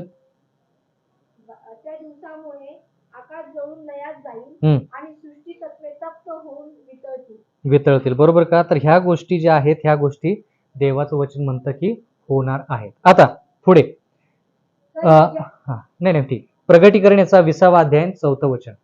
ज्यावेळेस आपण येशू ख्रिस्ताच्या येण्यानंतरच्या गोष्टी बघत असतो किंवा पाहत असतो, त्याच्यानंतर आपल्याला 2 गोष्टी महत्वाच्या आहेत. एक गोष्ट म्हणजे भूतलावरती काय होतं आणि दुसरी गोष्ट म्हणजे स्वर्गाच्या राज्यामध्ये काय होत आहे. 2 गोष्टी बरं का. दोन्ही गोष्टीकडे लक्ष पाहिजे. ज्यावेळेस आपण 27वं तत्व म्हणजे 1000 वर्षाचा काळ याच्याविषयी विचार करतो, त्यावेळेस पृथ्वीवरती काय होतं 1000 काळासाठी तेही बघायचं आणि स्वर्गाच्या राज्यात काय होतं तेही बघायचं. दोन्ही गोष्टीचं एकत्र विचार करायचा. बर, स्वर्गाच्या राज्यामध्ये पहिलं पृथ्वीवरती काय होतं ते आपण बघूया. प्रगटीकरण याचा 20वा अध्याय. पुढे वाचा. पहिलं 4थं वचन. नंतर मी राजासने पाहिली, हम्म. त्याच्यावर कोणी बसले होते. हा. त्यांना न्याय निवाडा करण्याचा अधिकार दिला होता. हा. आणि येशू ख्रिस्ताच्या साक्षीमुळे व देवाच्या वचनामुळे त्यांचा शिरच्छेद झाला होता. हम्म. आणि ज्यांनी श्वापदाला व त्याच्या मूर्तीला नमन केले नव्हते हम्म. आणि आपल्या कपाळावर आपल्या हातावर त्याची खून धारण केलेली नव्हती, हा. त्यांचे आत्मेही पाहिले. हा. ते जिवंत झाले आणि ख्रिस्ताबरोबर 1000 वर्षे राज्य केले. बर, आता 1000 वर्षाचा काळ इथं खालीच लिहितो.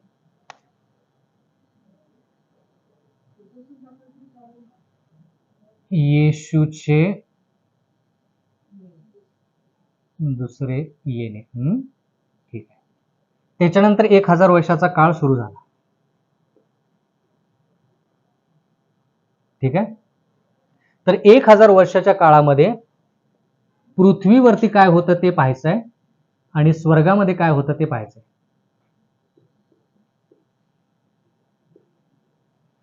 पृथ्वीमध्ये काय होतं ते पाहायचंय आणि स्वर्गामध्ये काय होतं ते पाहायचंय.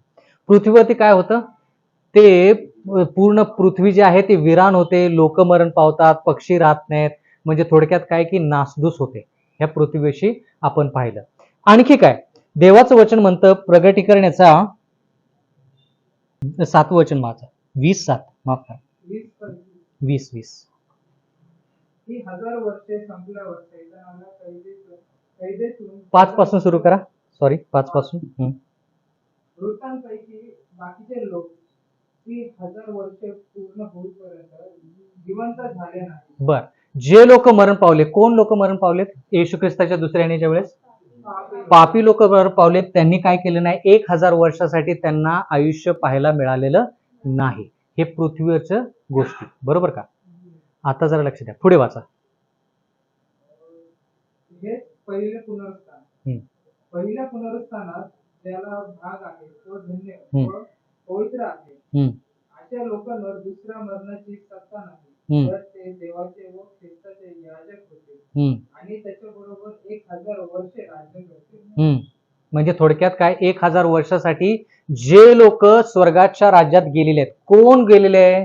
जे पवित्र लोक झोपी गेले होते ते उठले, आणि जे लोक पवित्र 1,44,000 ते दोघं मिळून स्वर्गाच्या राज्यात गेले. आपण ह्याच्या अगोदर वाचलं की 1000 वर्षासाठी न्याय निवाडा होता. तो न्याय निवाडा 1000 वर्षाचा वेगळा, आणि हा जो न्याय निवाडा आहे तो वेगळा. हा न्याय निवाडा जो आहे तो वेगळा, आणि हा जो न्याय निवाडा आहे तो वेगळा. हा न्याय निवाडा इथं संपतो, हा न्याय निवाडा इथून सुरू होऊन इथं संपतो. दोन्हीमध्ये फरक कळाला का? तुम्ही म्हणाल इथंच न्याय निवाडा आहे, तर हा कोणता न्याय निवाडा शिकू आपण? नाही नाही नाही, याकोबाच्या क्लेशाच्या अगोदरपर्यंत, म्हणजे हा हा शिक्कामोर्तब जो आहे त्याच्यानंतर हा न्याय निवाडा पूर्ण जगासाठी संपतो. हा, याकोबाचा क्लेश सुरू झाला की त्याच्यानंतर येशू ख्रिस्ताचं दुसरं येणार. पवित्र लोक जे मरण पावलेले आहेत ते पुन्हा उठतील, आणि जे 1,44,000 आहेत जे जिवंतच आहेत ते दोघं मिळून स्वर्गाच्या राज्यात जातील, आणि ते 1000 वर्षाच्या न्याय निवाडामध्ये सहभाग घेतील. क्लिअर आहे का? काय गोंधळ असेल तर सांगा, परत रिपीट करू.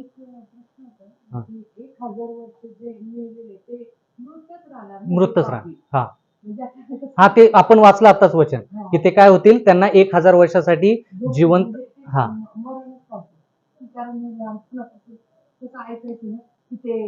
अग्नीमध्ये नाही नाही, तळपत राहणार नाही. देव एवढा निर्दयी नाही आहे, देव प्रेमळ आहे. म्हणून काय होईल, ते लोक जे पापी आहेत, जे जिवंत होते येशू ख्रिस्ताच्या दुसऱ्या आगमनाच्या वेळेस, ते देवाच्या महिमेमुळं मरण पावतील. त्यांच्यामध्ये 1000 वर्षासाठी प्राण राहणार नाही. बर, पुढे वाचा. ते 1000 वर्षे संपल्यावर सैतानाला कैदेतून बंधनमुक्त करण्यात येईल. बर, आता जरा लक्ष द्या, महत्वाचा मुद्दा आहे इथं.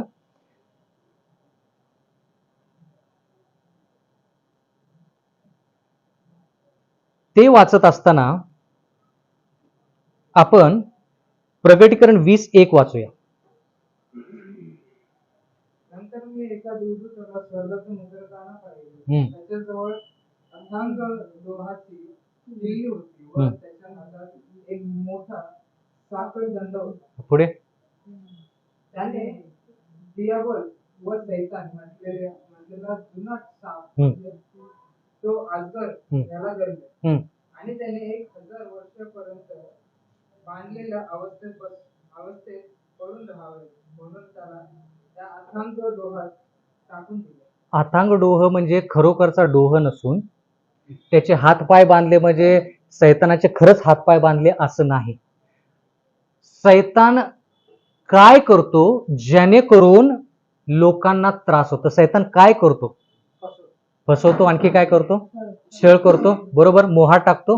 आता जरा लक्ष द्या, जर तुम्ही म्हणाला, जर मी म्हणालो की मी प्रत्येक आठवडी या ठिकाणी येतो किंवा आलो, पण एक आठवडी मला यायला जमलं नाही, म्हणजे थोडक्यात काय की अशी परिस्थिती आली की त्या परिस्थितीमुळं मला इथं 7 वाजता यायला जमलं नाही, आणि ती परिस्थिती अशी होती की माझे हातपाय बांधल्यासारखं झालं आणि मी इथं आलो नाही, म्हणजे खरोखर माझे हातपाय बांधले होते का? नाविलाज, म्हणजे मी जे कार्य करायला पाहिजे होतं ते मी करू शकलो नाही. तसंच सैतान जे कार्य करू इच्छितो ते सैतान कार्य करू शकत नाही. का? कारण की सगळे लोक जे ह्या ठिकाणी आहेत ते मरण पावलेले आहेत. पृथ्वीवरती एकही मनुष्य जिवंत नाही, म्हणून सैतान हतबल होतो, जणू काय त्याचे हातपाय बांधलेले आहेत, तो इकडे तिकडे फिरतो, दुष्ट दूतांसंती, पण सगळे लोक मरण पावलेले आहेत. ती पृथ्वीवरची परिस्थिती आहे. पृथ्वीवरती आता कोण आहे? फक्त पापी. पवित्र जे आहेत ते सगळे स्वर्गात गेलेले आहेत. कोण आहेत स्वर्गामध्ये पवित्र? जे लोक मरण पावून म्हणजे ख्रिस्तामध्ये मरण पावलेले आहेत, ते पुनरुत्थान झालेले आहेत, आणि जे लोक इथं जिवंत आहेत 1,44,000 ते जिवंत दोघेही पवित्र स्वर्गाच्या राज्यामध्ये आहेत. सगळे पवित्र स्वर्गामध्ये, सगळे पापी पृथ्वीवरती. पण पृथ्वीवरती पापी जे आहेत ते सगळे मेलेले अवस्थेत. म्हणून सैतानाचे हातपाय बांधल्यासारखे आहेत. 1,000 वर्षासाठी इथून तिथून फिरतो, पण त्याला कोणीही मोहात टाकण्यासाठी मिळत नाही. म्हणून तिथं भाषा वापरलेली आहे, हातपाय बांधले गेलेले. पण खरंच साखळ दंडाने त्याचे काय हातपाय बांधले गेलेले नाहीत. 1,000 वर्ष म्हणजे 1,000 वर्ष म्हणजे 1,000 वर्ष. पण ते देवासाठी एक दिवस आहे. पण ते 1,000 वर्ष म्हणजे 1,000 वर्ष. ठीक आहे. दिवस जर असतील तर दिवसाचे परिवर्तन तुम्ही काय करायचं? वर्षामध्ये करायचं. एक दिवस म्हणजे 1 वर्ष. आता इथं 1,000 वर्ष म्हणजे 1,000 दिवस नाही. इथं 1,000 वर्ष म्हणजे 1,000 वर्षच आहे. मी सांगितलं तुम्हाला 2,300 दिवसाची जी भविष्यवाणी आहे ना, सगळे जे दिवसामध्ये आहेत ना, त्याचं रूपांतर वर्षामध्ये करायचं आणि मोकळं. शेवट वर्षामध्ये झालं पाहिजे. वर्ष म्हणजे वर्ष. इथं वर्ष म्हणजे वर्षच. ठीक आहे. तर 1,000 वर्षासाठी पृथ्वीवरती कोण कोण आहे आता इथं जिवंत पृथ्वीवरती? सैतान आणि त्याचे दुष्टदूत. त्यांचा नाश झालाय का येशू ख्रिस्ताच्या दुसऱ्या येण्याने? नाही. मग थोडक्यात त्यांची परिस्थिती काय आहे की बाबा ते कोणालाही मोहात टाकू शकत नाहीत. त्यांचे हातपाय बांधल्यासारखे आहेत आणि ते 1,000 वर्षासाठी असणार आहे. स्वर्गाच्या राज्यामध्ये काय होतं हे फार महत्वाचं, कारण आपण सगळेजण स्वर्गाच्या राज्यामध्ये असणार. तर स्वर्गाच्या राज्यामध्ये काय असणार आहे? पहिले कोरिन्थीकरास पत्र याचा 6वा अध्याय. पहिले कोरिन्थीकरास पत्र याचा 6वा अध्याय.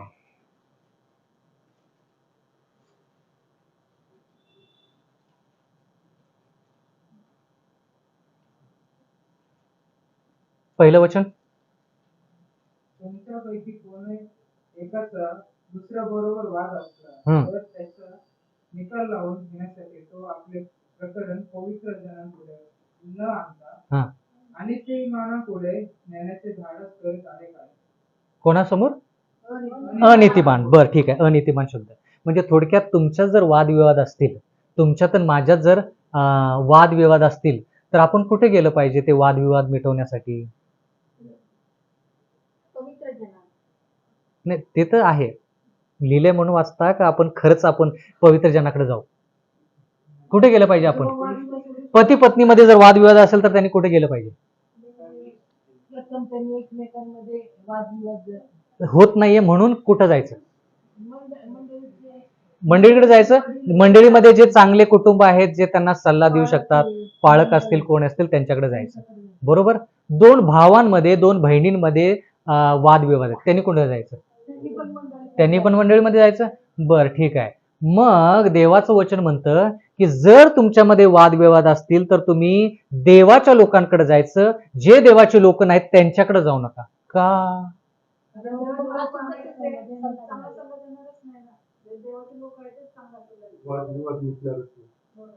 बरोबर का? आता याच्यामध्ये सखोल अभ्यास करू शकतो, पण संदेश दुसऱ्या मार्गाने जाईल. पण थोडक्यात मी सांगत आहे की जर तुमचे वादविवाद असतील तर पहिलं तुम्ही जायचं देवाच्या लोकांकडे, कारण की देवाचे लोक देवावरती पण प्रेम करतात आणि तुमच्यावरती पण प्रेम करतात. म्हणून देवाच्या लोकांकडे जायचं. ते तुम्हाला देवाच्या वचनातून सल्ला देतील. देवाच्या वचनातून सल्ला दिला की तो सल्ला चुकीचा नसतो, तो तुमच्या भल्यासाठी असतो. म्हणून देवाच्या वचनातून सल्ला देणाऱ्या व्यक्तीकडे तुम्ही गेलं पाहिजे. म्हणून म्हटले देवाचे लोक, फक्त तो ख्रिस्ती नावाचा त्याच्याकडे नाही, देवाचे लोक. कारण की ते काय करतील? वचनातून सांगतील. ते स्वतःच काय नाही सांगणार, स्वतःचा स्वार्थ नाही सांगणार. पण बाकीचे लोक काय करतील? अरे बाबा तू किती देतोस सांग, तू किती देतोस सांग, आपण प्रश्न मिटवूया. दोघांकडून पण घेतील आणि प्रश्न मिटवतील. पण ते जगिक गोष्टीच्या दृष्टिकोनातून आपण बघायचं नाही, आध्यात्मिक गोष्टीकडून बघायचं. बरोबर. आता पुढचं वचन काय आहे ते बघा, वाचा. किंवा पवित्र जन जगाचा न्याय निवाडा करतील हे तुम्हाला ठाऊक नाही का? तुमच्याकडून कोण काय करणार आहे? पवित्र जन कोणाचा न्याय निवाडा करणार आहे? जगाचा न्याय निवाडा करणार आहे. हे तो कोण न्याय निवाडा करणार आहे? 22 ऑक्टोबर 1844 इसवी सन पासून कोण न्याय निवाडा करत आहे?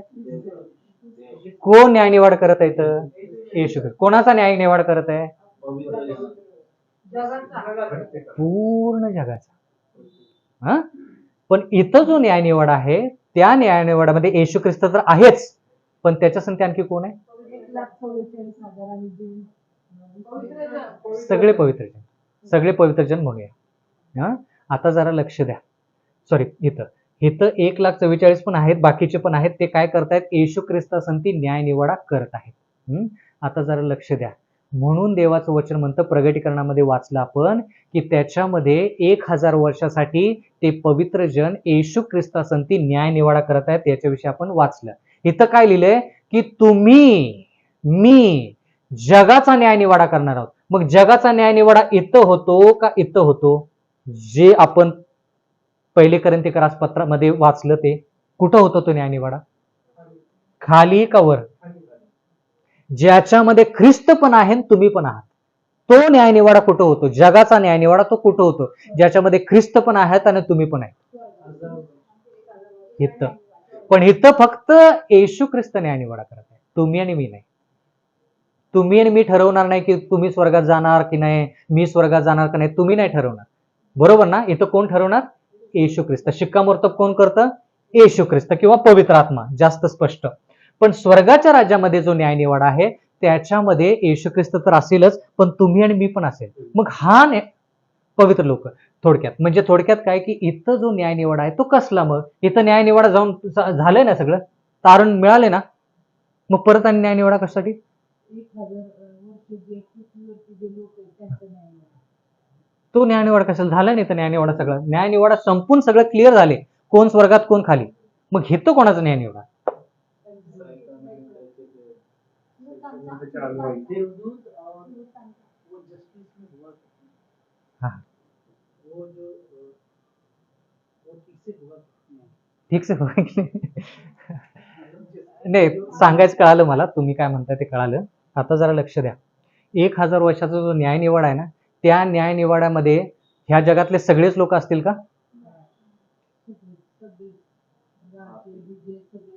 सगळेच लोक इथं असतील का त्या न्यायनिवाड्यामध्ये? बरोबर ना? मग ते पवित्र लोक जे तिथं पोहोचलेले आहेत, मला हे बोलायला जरा वाईट वाटतं, पण खरं ते सांगतो. ते पवित्र लोक म्हणतील, अरे माझा भाऊ स्वर्गाच्या राज्यात का नाही? देवा सांग.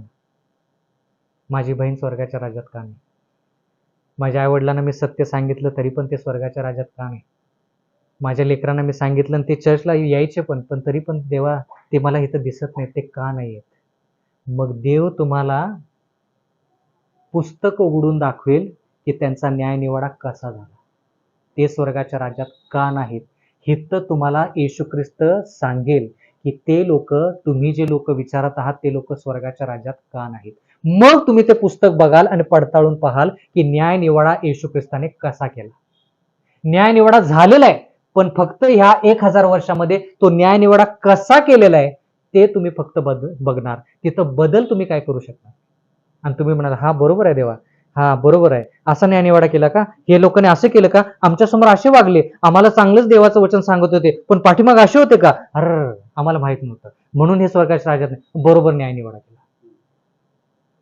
इथं न्यायनिवाडा बदलण्यासाठी आम्हाला जात नाही. देवाने न्यायनिवाडा हा कसा केला त्याची पडताळणी करणार आहोत 1,000 वर्षासाठी. तुम्ही त्या ठिकाणी रडाल आणि म्हणाल, हा व्यक्ती पाहिजे होता तिथं देवाच्या राज्यामध्ये, का नाही?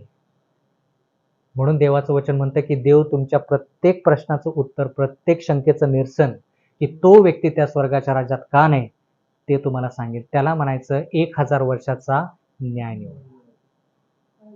जे आपले पूर्वज ते आधी विधर्मी होते हम्म. त्यांना माहिती नव्हतं ना मग त्यांचा वारंवार आपण त्या प्रश्नाकडे येत आहोत. जेवढं त्यांना सत्य माहित होतं, सत्य बायबलचंच माहित पाहिजे असं गरजेचं आहे.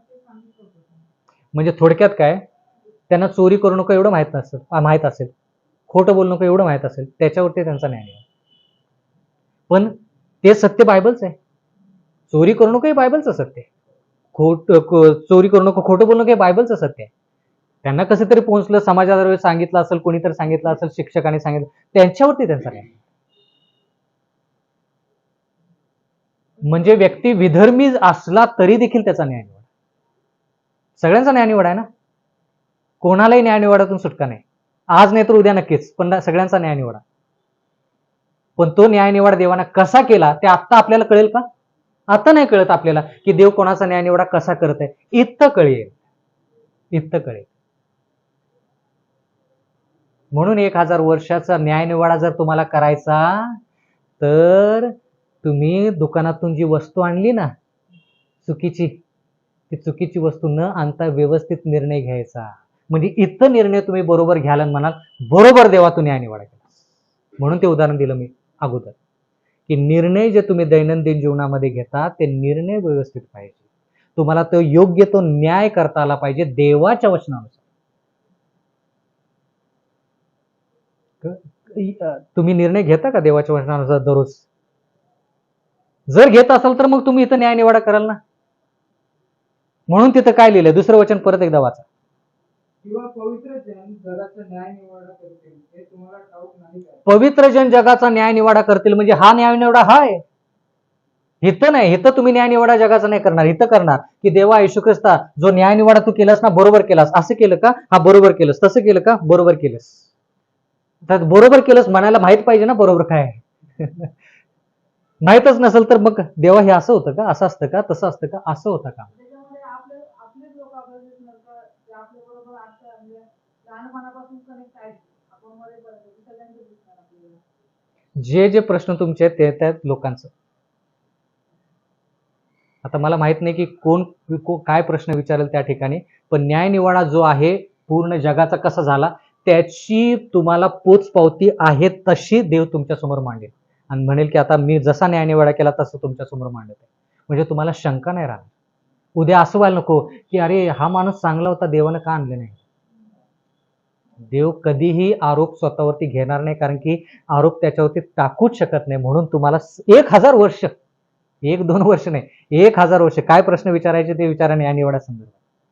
पण त्याच्यासाठी तुम्ही आज न्यायनिवाडा व्यवस्थित केला पाहिजे. इथं आता जे जाड कर्म करणारी स्त्रीचं आपण उदाहरण बघितलं तर ती जाड कर्म करत राहते पण तिला एक्सक्यूज आहे का म्हणजे तिने पण देवाकडे बघावं असं. ते बायबलमध्ये का? नाही बायबलमध्ये ना हा. आपण विचारतो तुम्हाला हा. तिच्यासाठी प्रार्थना कधी करायची तर ती देवाची नाहीच आहे म्हणजे ती सैतानाचीच पूजा करते ना. नाही, प्रार्थना करायची, आपण पुरेपूर प्रयत्न करायचे, कारण की देवानं सगळं आपल्यावरती ठेवलेलं नाही. आपण सगळ्या जगाचं ओझं घेऊन खाली ओझं घेऊन मृत्युमुखी पडायचं नाही. देव म्हटला नाही की तसं करा. देव काय म्हटलं, मी जे सांगतो तेवढं तुम्ही करा. देव म्हटला प्रार्थना करा, करायची. देव म्हटला देवाचं वचन जाऊन सांगा, सांगायचं. सगळं देवाने सांगितलं ते केलं. देवा इथं पुढं काय? देव म्हणेल मग आता माझं मी बघतो. पुढं काय मी करणार? एका ठिकाणी ऐकलं होतं की प्रार्थना अशा लोकांसाठी करायची त्यांना कळतंय की तुम्ही त्यांच्यासाठी प्रार्थना करा. बर. अशा लोकांसाठी करू नका की त्यांना माहितीच नाही की तुम्ही प्रार्थना करताय त्यांच्यासाठी जिवंत देवाला. नाही, सगळ्यांसाठी प्रार्थना. सगळ्यांसाठी. नाही मी एका ठिकाणी ऐकलं होतं जर समजा एखादा कोणी मीटिंग मध्ये बसतंय हा. तर त्यांच्यासाठीच प्रार्थना करा. ते कोणी मीटिंग मध्ये बसत नाही तर त्यांच्यासाठी करूच नाही. नाही, चुकीचं आहे ते. सगळ्यांसाठी कारण प्रार्थना. की त्यांना कळलं पाहिजे की तुमच्यासाठी प्रार्थना चाललं तर तुम्ही पण उपस्थित पाहिजे असं. नाही तसं ते मग चुकीचं होईल, कारण की का लोकांना माहीतच नाही आहे की तुम्ही त्यांच्यासाठी प्रार्थना करत आहात आणि म्हणून तुम्ही प्रार्थना करत नाही. हे चुकीचं आहे. तुम्ही त्यांना जरी माहीत नसलं तरी देखील तुम्ही प्रार्थना करा. देवाला माहीत आहे की त्यांना देवाकडे कसं आणायचं. कृपा करून प्रार्थना करा, कळकळीनं प्रार्थना करा, सगळ्यांसाठी प्रार्थना करा. जेवढे लोक माहीत आहेत तेवढ्यासाठीच. इथंच झटाझोंबी बघा. एकदा स्वर्गाच्या राज्यात गेला आणि तुम्ही किती जर म्हटला देवा एक संधी दे, त्याला मी सांगतो एक संधी दे, एकही संधी मिळणार. त्यावेळेस तुम्ही म्हणाल अरे जगामध्ये असताना जर मी प्रयत्न केला असता, ह्या लोकांना मदत केली असती तर किती बरं झालं असतं. आता आपण काय करतो, ह्याला सांगायचं नाही, त्याला सांगायचं नाही, मला त्रास होईल, मला वाळीत टाकतील, मला बहिष्कृत करतील, म्हणून आपण लपत आहोत. नाही, त्यावेळेस तुम्ही रडाल आणि म्हणाल की अरे मेलो तरी चाललं असतं पण ह्याचा जीव वाचला असता. मेलो असलो तरी देवानं मला काय केलं असतं, परत जिवंत केलं असतं, पण हे गेलं ना. रडाल तुम्ही, इथं नक्कीच रडणार आहे तुम्ही. म्हणून इथं तुमचे अश्रू देव नक्कीच पुसेल, पण इथं रडा. कष्ट घ्यायचं नाही, हितच कष्ट आहे. आणि हे जास्त वेळ नाही, हे तर बोर्डवरती तुम्हाला दिसतं ह्याच्यानंतर ते एवढा वेळ नाही आहे तुमच्याकडे. मी आत्ताच सांगतोय तुम्हाला, कृपेचा काळ तुमचा संपत आहे. बॅक टू बॅक सगळं होणार. आणि एवढ्या झपाट्यानं होईल हे, की मी वाक्य वारंवार सांगतो आणि ते परत सांगत आहे. जे लोक देवाचं सत्य माहित आहे तंतोतंत, ते म्हणतील ह्या गोष्टी होणार होत्या, हे आम्हाला माहित होतं, पण एवढ्या लवकर होतील हे माहित नव्हतं.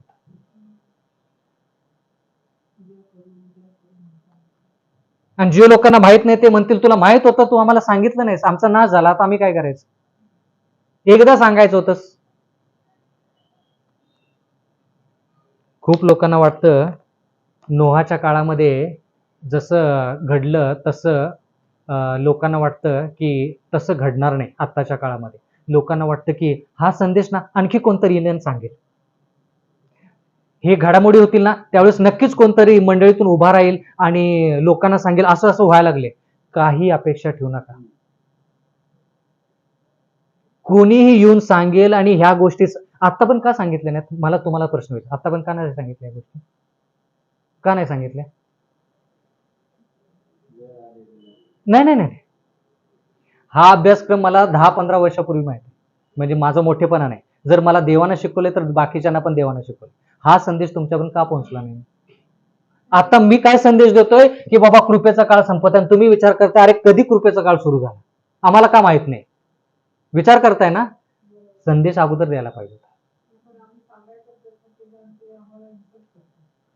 मग तुम्ही इन्सल्ट इथं विचार कराल का मला सांगा? अपमान इथं विचार कराल का? तो तुम्ही रडाल इथे. मग तुम्ही अपमान इथं विचार करणार का? तुम्ही म्हणणार की बाबा काही होऊ दे, मरण जरी आलं तर इथं देव उठवेल ना परत, इथं देव उठवेल ना परत. झालं. म्हणून मी काय म्हणतोय की एक मोठी घटना व्हावी याची अपेक्षा करू नका, ती घटना होणार नाही. देवाचं वचन म्हणते की न्याय निवाडा कोणाचा कधी होईल, कसा होईल, काही सांगता येणार. आपल्याला सवय काय लागली आहे, वारंवार ते संदेश ऐकायचे, ते संदेश ऐकल्यानंतर मग आपण कधीतरी म्हणतो अरे बाबा खूप वेळेस ऐकलं, बरोबर असेल. आता लोक काय ऐकतायत, शेवटच्या काळामध्ये आहेत, बरोबर. आपण शेवटच्या काळामध्ये आता एवढ्या वेळेस ऐकले म्हणून त्यांना पटलं की शेवटच्या काळामध्ये. आता एवढ्या वेळेस हा संदेश देईल का कोण? अपेक्षाही करू नका. नोहाच्या काळात लोकांना काय वाटलं, देव एवढा निर्दयी का, त्यानं आम्हाला निर्माण केलं आणि आम्हाला पुरामध्ये आमचं मरण होणार, आम्ही झाजेत गेलो नाही म्हणून. असा नोहाच्या काळातल्या लोकांचा विचार. तिथल्या लोकांनी पण विचार केला असता, नोहा एकटाच सांगतोय, बरोबर नसेल, चुकीचं सांगत असेल, एकट्यालाच कसं काय देवानं सांगितलं? एकट्यानंच देवानं सांगितलं, त्याच्याद्वारे बाकीच्या लोकांना कळालं. म्हणून नोहाच्या काळामध्ये जसं होतं, बायबलमध्ये काय लिहिलंय तसंच शेवटच्या काळामध्ये लोक म्हणणार आहेत, नाही काहीतरी मोठी घटना होईल मग आपल्याला कळेल की आपल्याला हे करायचंय, ते करायचंय, ते करायचंय. गरजेचं नाही.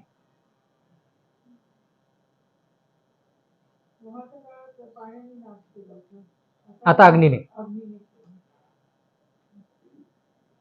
का, पाण्यानं नाही? यावेळेस अग्नीनं का? देवानं अभिवचन दिलं की इथून पुढे मी पाण्यानं नाश नाही करणार, पण असं नाही म्हटलं की अग्नीनं नाश नाही करणार.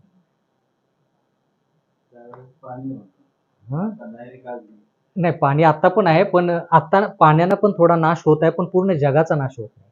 पूर येतो पण पूर्ण जगाचा नाश नाही, पण इथं अग्नीनं पूर्ण जगाचा नाश. तर ह्या ठिकाणी आपण असं पाहत आहोत की 1000 वर्षाच्या काळामध्ये खाली जे आहे ते पृथ्वीवरती पापी लोक आहेत, पण मृत स्थितीमध्ये. पवित्र लोक जे आहेत ते न्यायनिवाड्यामध्ये सहभाग घेतात. 1000 वर्षासाठी तुम्ही जे प्रश्न आहेत ते प्रश्न तुम्ही विचारू शकता ह्या ठिकाणी. आणि म्हणजे जे लोक स्वर्गाच्या राज्यात नाहीत त्यांच्या संदर्भात न्यायनिवाडा कसा केला, तो न्यायनिवाडा देव सांगेल की न्यायनिवाडा देवाने इथं कसा केला. 1000 वर्ष त्यासाठी आहे. इथं जर न्यायनिवाडा करायचा तुम्हाला व्यवस्थित, इथं न्यायनिवाडा करायचा शिका. म्हणून प्रत्येक निर्णय तुम्ही जो घेता देवाच्या वचनामध्ये आहे का बघा. सकाळी जर उठत असेल किती वाजता उठायचं, किंवा सकाळी उठायचं की नाही लवकर, देवाच्या वचनानुसार बघा. पहिलं प्राधान्य शारीरिक भोजनाला द्यायचं की आध्यात्मिक भोजनाला द्यायचं, देवाच्या वचनामध्ये विचार करा. कोणतं शिक्षण घ्यायचं, देवाला विचारा, सांगेल देव. कोणती नोकरी, कोणता विवाह, काय सगळं, किती लेकरं, काय सगळं इथे आहे, सगळं इथे. सार्वकालिक जीवनासाठी ज्या गोष्टी तुमच्यासाठी गरजेच्या आहेत त्या सगळ्या गोष्टी इथं आहेत. निर्णय घेणारा फक्त पाहिजे. म्हणून देव म्हणतो की इथं जर तुम्ही निर्णय घेत नाही तर इथं काय करणार आहात? देवाला असं म्हणायचं नाही की तुम्ही इथं निर्णय घेऊ नका. देवाला म्हणायचं की इथं निर्णय घ्या. हा फार महत्वाचा आहे. इथं लोक निर्णय घेत नाहीत. म्हणून ते उदाहरण दिलं मी की साधं सोपं जर निर्णय घेता येत नाही तर इथं काय निर्णय घेणार आपण? म्हणून माझी कळकळीची नागराची विनंती की 1000 वर्षाचा जो न्यायनिवाडा आहे त्याला 1000 वर्षाचा न्यायनिवाडा म्हणता येईल. तो न्यायनिवाडा येशू ख्रिस्त आणि जे पवित्र लोक स्वर्गाच्या राज्यात गेलेत ते मिळून काय करणार आहेत? न्यायनिवाडा करणार आहेत. पण खाली काय? सैतान आणि त्याचे दुष्ट दूत. एवढं कळालं का? मग 1000 वर्षानंतर येशू ख्रिस्त तिसऱ्या वेळेस खाली येईल. तिसरे येणे, येशूचे तिसरे येणे.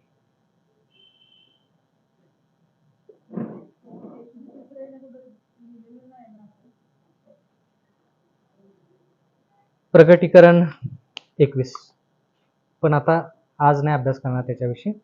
आपण पुढच्या आठवडी ठेवूया आणि त्याच्या संदर्भातच 28वावं पण तत्व पूर्ण होईल. कारण की शेवटचं तत्व आहे ते 28वावं तत्व जे मी पुढच्या आठवडी घेईन. तर एवढंच आत्तापर्यंत आपण हे शिकायचं की येशू ख्रिस्ताच्या दुसऱ्या आगमनापासून तिसऱ्या आगमनापर्यंत 1000 वर्ष आहेत. त्या 1000 वर्षामध्ये पण न्यायनिवाडा आहे आणि तो न्यायनिवाडा येशू ख्रिस्त आणि पवित्र जन मिळून करणार आहेत. न्यायनिवाडा ते बदलणार नाहीत, पण न्यायनिवाडा कसा केला त्याची पडताळणी पाहून ते म्हणतील येशू ख्रिस्ता तू खरंच न्यायी आहेस आणि खरंच तू न्यायनिवाडा जो केलास तो बरोबर केलास. त्या ठिकाणी तुमचे अश्रू देखील पुसले जातील, पण येशू ख्रिस्ताचे अश्रू कोण पुसेल? तुमचे जे लोक जवळचे आहेत त्यांचे अश्रू तुम्ही ढाळत आहात त्यांच्यासाठी, पण देवाचे जे लोक आहेत जे कायमस्वरूपी नाहीसे आहेत त्याच्यासाठी ज्यावेळेस देव रडेल त्यावेळेस त्याचे अश्रू कोण पुसेल? हा शेवटचा प्रश्न तुमच्यासमोर मी मांडत आहे. परमेश्वर आपणा सर्वांस आशीर्वाद देव. आमेन.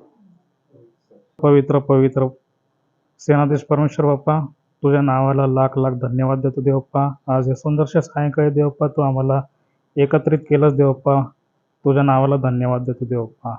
सुंदरसं देवप्पा वचन जे आम्ही शिकत आहोत देवप्पा ते आमच्या कानावरती पडत आहे आणि सत्य आम्हाला समजत आहे देवप्पा. त्याच्यासाठी तुझे धन्यवाद देतो देवप्पा. ब्रदर आमच्यासाठी कष्ट घेत असताना देवप्पा लांबचा प्रवास करून इथे या ठिकाणी आम्हाला शिक्षण देत असताना देवप्पा आम्ही ते शिक्षण घ्यावं, त्याप्रमाणे चांगलं बोलावं, वागावं आणि त्याप्रमाणे आमचं आयुष्य जगावं असं तू होऊ दे देवप्पा. ज्या प्रार्थना विनंत्या आलेल्या आहेत देवप्पा त्या तू स्वीकार कर देवप्पा. ज्या आदित्य म्हणून आहेत देवप्पा त्यांची काही परिस्थिती ज्या आजारापासून ते जात आहे देवप्पा त्यांचा बिछाना तू बदली कर देवप्पा. त्यांचे आजार तू जाणून आहेस देवप्पा. त्यांना शक्ती सामर्थ्य दे देवप्पा. विशेष करून देवप्पा आज या ठिकाणी ह्या जागेचे चालक मालक देवप्पा अंकल आंटी देवप्पा प्रवासासाठी निघालेले आहेत देवप्पा. जे पण ज्या ठिकाणी ते पोहोचलेले आहेत देवप्पा आणि पोहोचून त्यांचा प्रवास ते परतीचा करत असताना देवप्पा त्यांच्यासोबत तू राहा देवप्पा. विशेष करून देवप्पा रेबेका ताई यांचा वाढदिवस आहे देवप्पा. आत्तापर्यंत तू त्यांना सांभाळलेलं आहेस, इथून पुढचं आयुष्य त्यांचं सुखाचं कर असं होऊ दे देवप्पा. दिवसभर तू आमचा सांभाळ केलास, शब्दाचा राखून ठेवलेला आशीर्वाद तू आम्हाला दिलेला आहे देवप्पा म्हणून उपकार मानतो देवप्पा. आज या ठिकाणी असं जमलेलं आहे देवप्पा. पुढच्या आठवड्याही देवप्पा आमचे पाय तुझ्या वचनाकडे वळावा असं तू होऊ दे देवप्पा. खरोखर देवप्पा ब्रदरनी जे सांगितलेलं आहे की आम्ही कृपेच्या काळात जगत असताना देवप्पा खरोखर आम्ही स्वतःची पडताळणी करून घ्यावा की आम्ही सत्यामध्ये आहोत का. जरी नसेल देवप्पा तर आजच्या क्षणापासून आम्ही सत्याकडे वळावा असं तू होते देवप्पा. खरोखर आंटीने जी साक्ष दिलेली आहे देवप्पा ती साक्ष आमच्या जीवनामध्येही घडलेले आहेत देवप्पा. तू जाणून आहेस देवप्पा. आमचा विश्वास तुझ्यावर आहे म्हणून तू आम्हाला सुखी निरोगी समाधानी ठेवलेला आहे देवप्पा. आमच्यासोबत तू राहा देवप्पा. येण्याचा प्रवास तू आमचा सुखाचा केला, जाण्याचाही प्रवास तू आमचा सुखाचा कर. ही लहान नम्रतेची प्रार्थना येशू ख्रिस्ताच्या पवित्र नावात केली म्हणून तो आहे. आमेन.